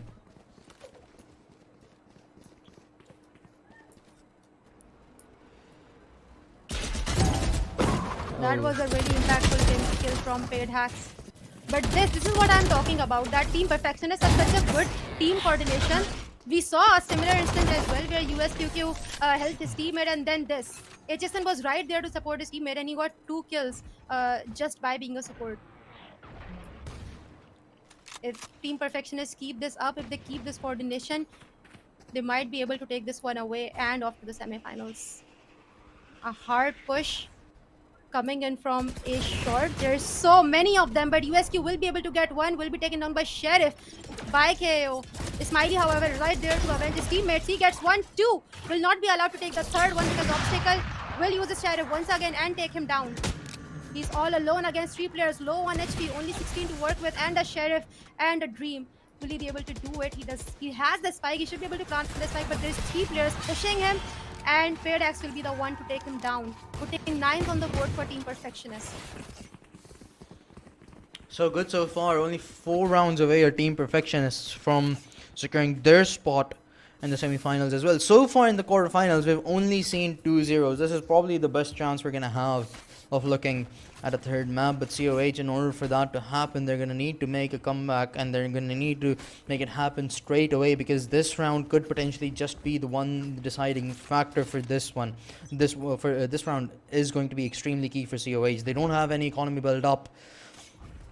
This rifle round is all that matters for COH right now, and not off to a great start as HSN has taken 1, make that 2 that have fallen already, 3, scratch that, 4, and eventually all of them are just vanished as COH just run into a stack of Perfectionists all lined up and prepared for COH. I mean, HSN was holding that cheeky angle like 1 round ago. How did COH not figure out that he might be here already? How did they not clear that angle? That is such a predictable yet overpowered angle that if your enemy forgets to check this one, you're toast. And that is exactly what happened. Even though it has happened to them once before, just 1 round ago, they still did not bother to check this one. And I think it's on them if that they lost this round. They need to stop making these mistakes. These choke corners can be deadly. Paid hacks will lose a lot of HP to kill Joyce. Nano Swamini keeps losing some, but will get a crisp kill against Sammy, punishing them for taking so much HP away from him.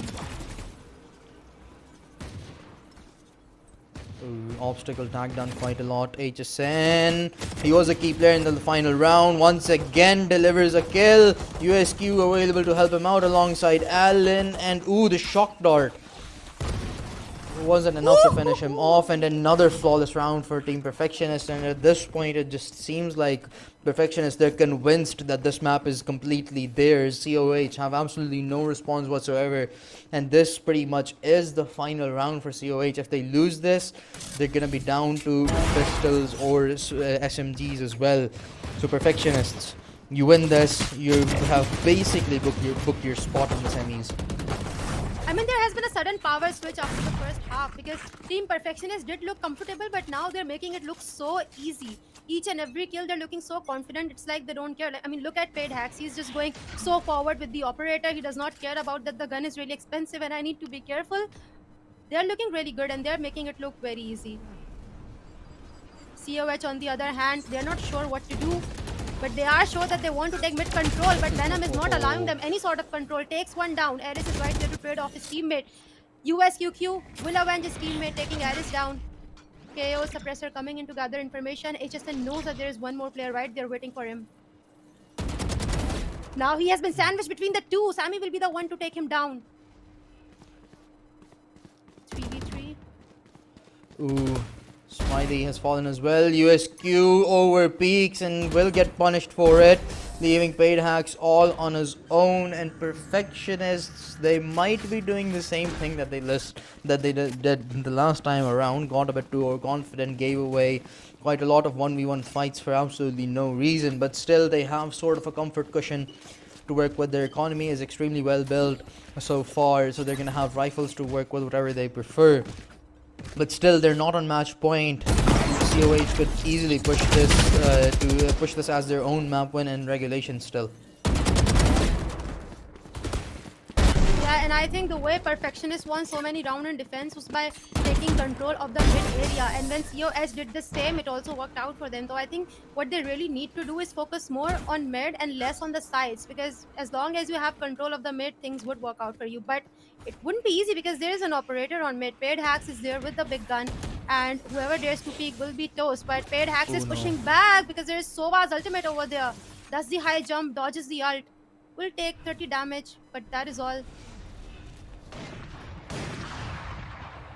The smokes will block off any pushes on the B side because Omen is the only one guarding B. Considering so much crowd towards mid, they need more manpower towards the middle, making their way towards the A side. COH suppressor will get that information, but it will be taken down. There's so many on them on catwalk.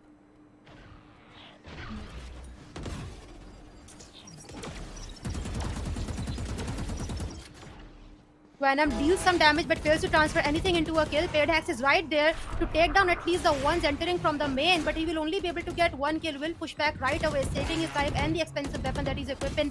HSN, very well timed ult. They need to be quicker.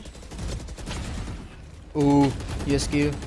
He's found the kill, and this is looking good for Perfectionists as only 2 players remain. Make that one. Zolby, the last one alive. No players detained. But they're gonna hop onto the defuse. Then there's only so much that he can do as Perfectionists secure the series point. The diffuser has been killed. Hope back on. Okay, there we go. Okay, there. Now I can say Perfectionists secure the series point and the map point.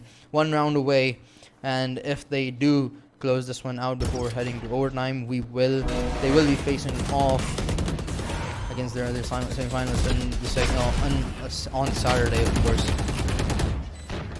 COH though, now they're desperate. I don't believe they have the money to buy full rifles either. Actually, they do. I can see Vandals, but a couple of them are just gonna have to work with lesser weapons as well. A Spectre and a Guardian in the hands of Ares and Obstacle. Ares is sort of a disappointing game from him, especially after the game that he had in the last one. He was absolutely lights out, but 12-17, not even a positive KD so far. Yeah, and Team COH have split up for this round. I think they do really want to win because they're putting a lot of effort in this round, despite knowing that the gap is so large that it's probably not possible to close it, considering how they've been performing. With that, they will lay down attacker Killjoy to open the B side, but Paired Hacks will take down Sami. But they're actually making their way towards A. The Jet has already barged in, but Smiley will take down Obstacle. Jet is still alive as Zolopi trades off his teammate. 4 versus 3. This could very likely be the final round of the series, as only 2 players remain for COH. But Manda, he has other ideas. He's found one. Ares follows up as well. 45 seconds to go. The spike yet to go down, and they're shuffling around. And oh, the read from Alan is absolutely perfect. USQ, he has cleared out the site as well, but Venom, he's gonna get pushed. Okay, never mind. Actually, they're head towards market, and he can cut them off right here. Finds one, lines them both up, and that is all she wrote for COH. Team Perfectionists with a clean 2-0 on the second map with a 13-8 scoreline. Absolutely magnificent gameplay from them, especially in the second half, only losing 1 round. Yeah, definitely. Even though the enemy team had the Odin, even though they had the upper hand, had a lot of unfair kills, I would say. But I think it was the own mistakes of Team COH that snatched this victory from them. They had the complete potential to bag this one map at least and take it to the third map. That was, I believe, Fracture. But unfortunately, Team Perfectionists were smarter. They had the better aims, they had the better strategy, and they had the better support for sure. But we will talk about it more and take a quick look at the scoreboard. But before that, we'll take a break.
back to IGEN Revival Series, guys, powered by Zah Computers and partnered with Game Point, Coin Mooner, and RB Tech.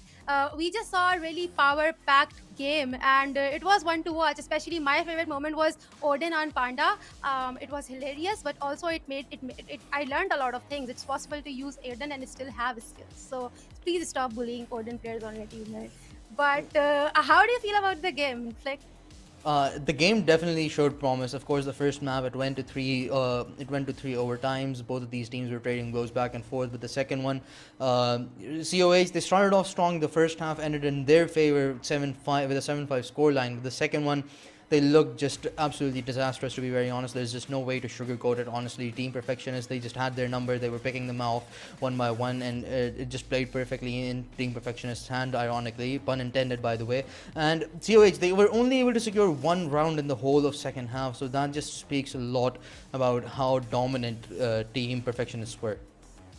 Yeah, I think we have the scoreboard ready to take a look at exactly how each player did in the last game on Ascent. And unsurprisingly, we have Panda on 18 kills and Ellen on 25 kills. He had a huge impact, Ellen, both with his utility and his aim throughout the map. HSN as well on 15 kills. Paid Hacks, even though he has 15 kills, he's not on top of the scoreboard. I think, in my personal opinion, he was the most impactful player on the server today. Yeah.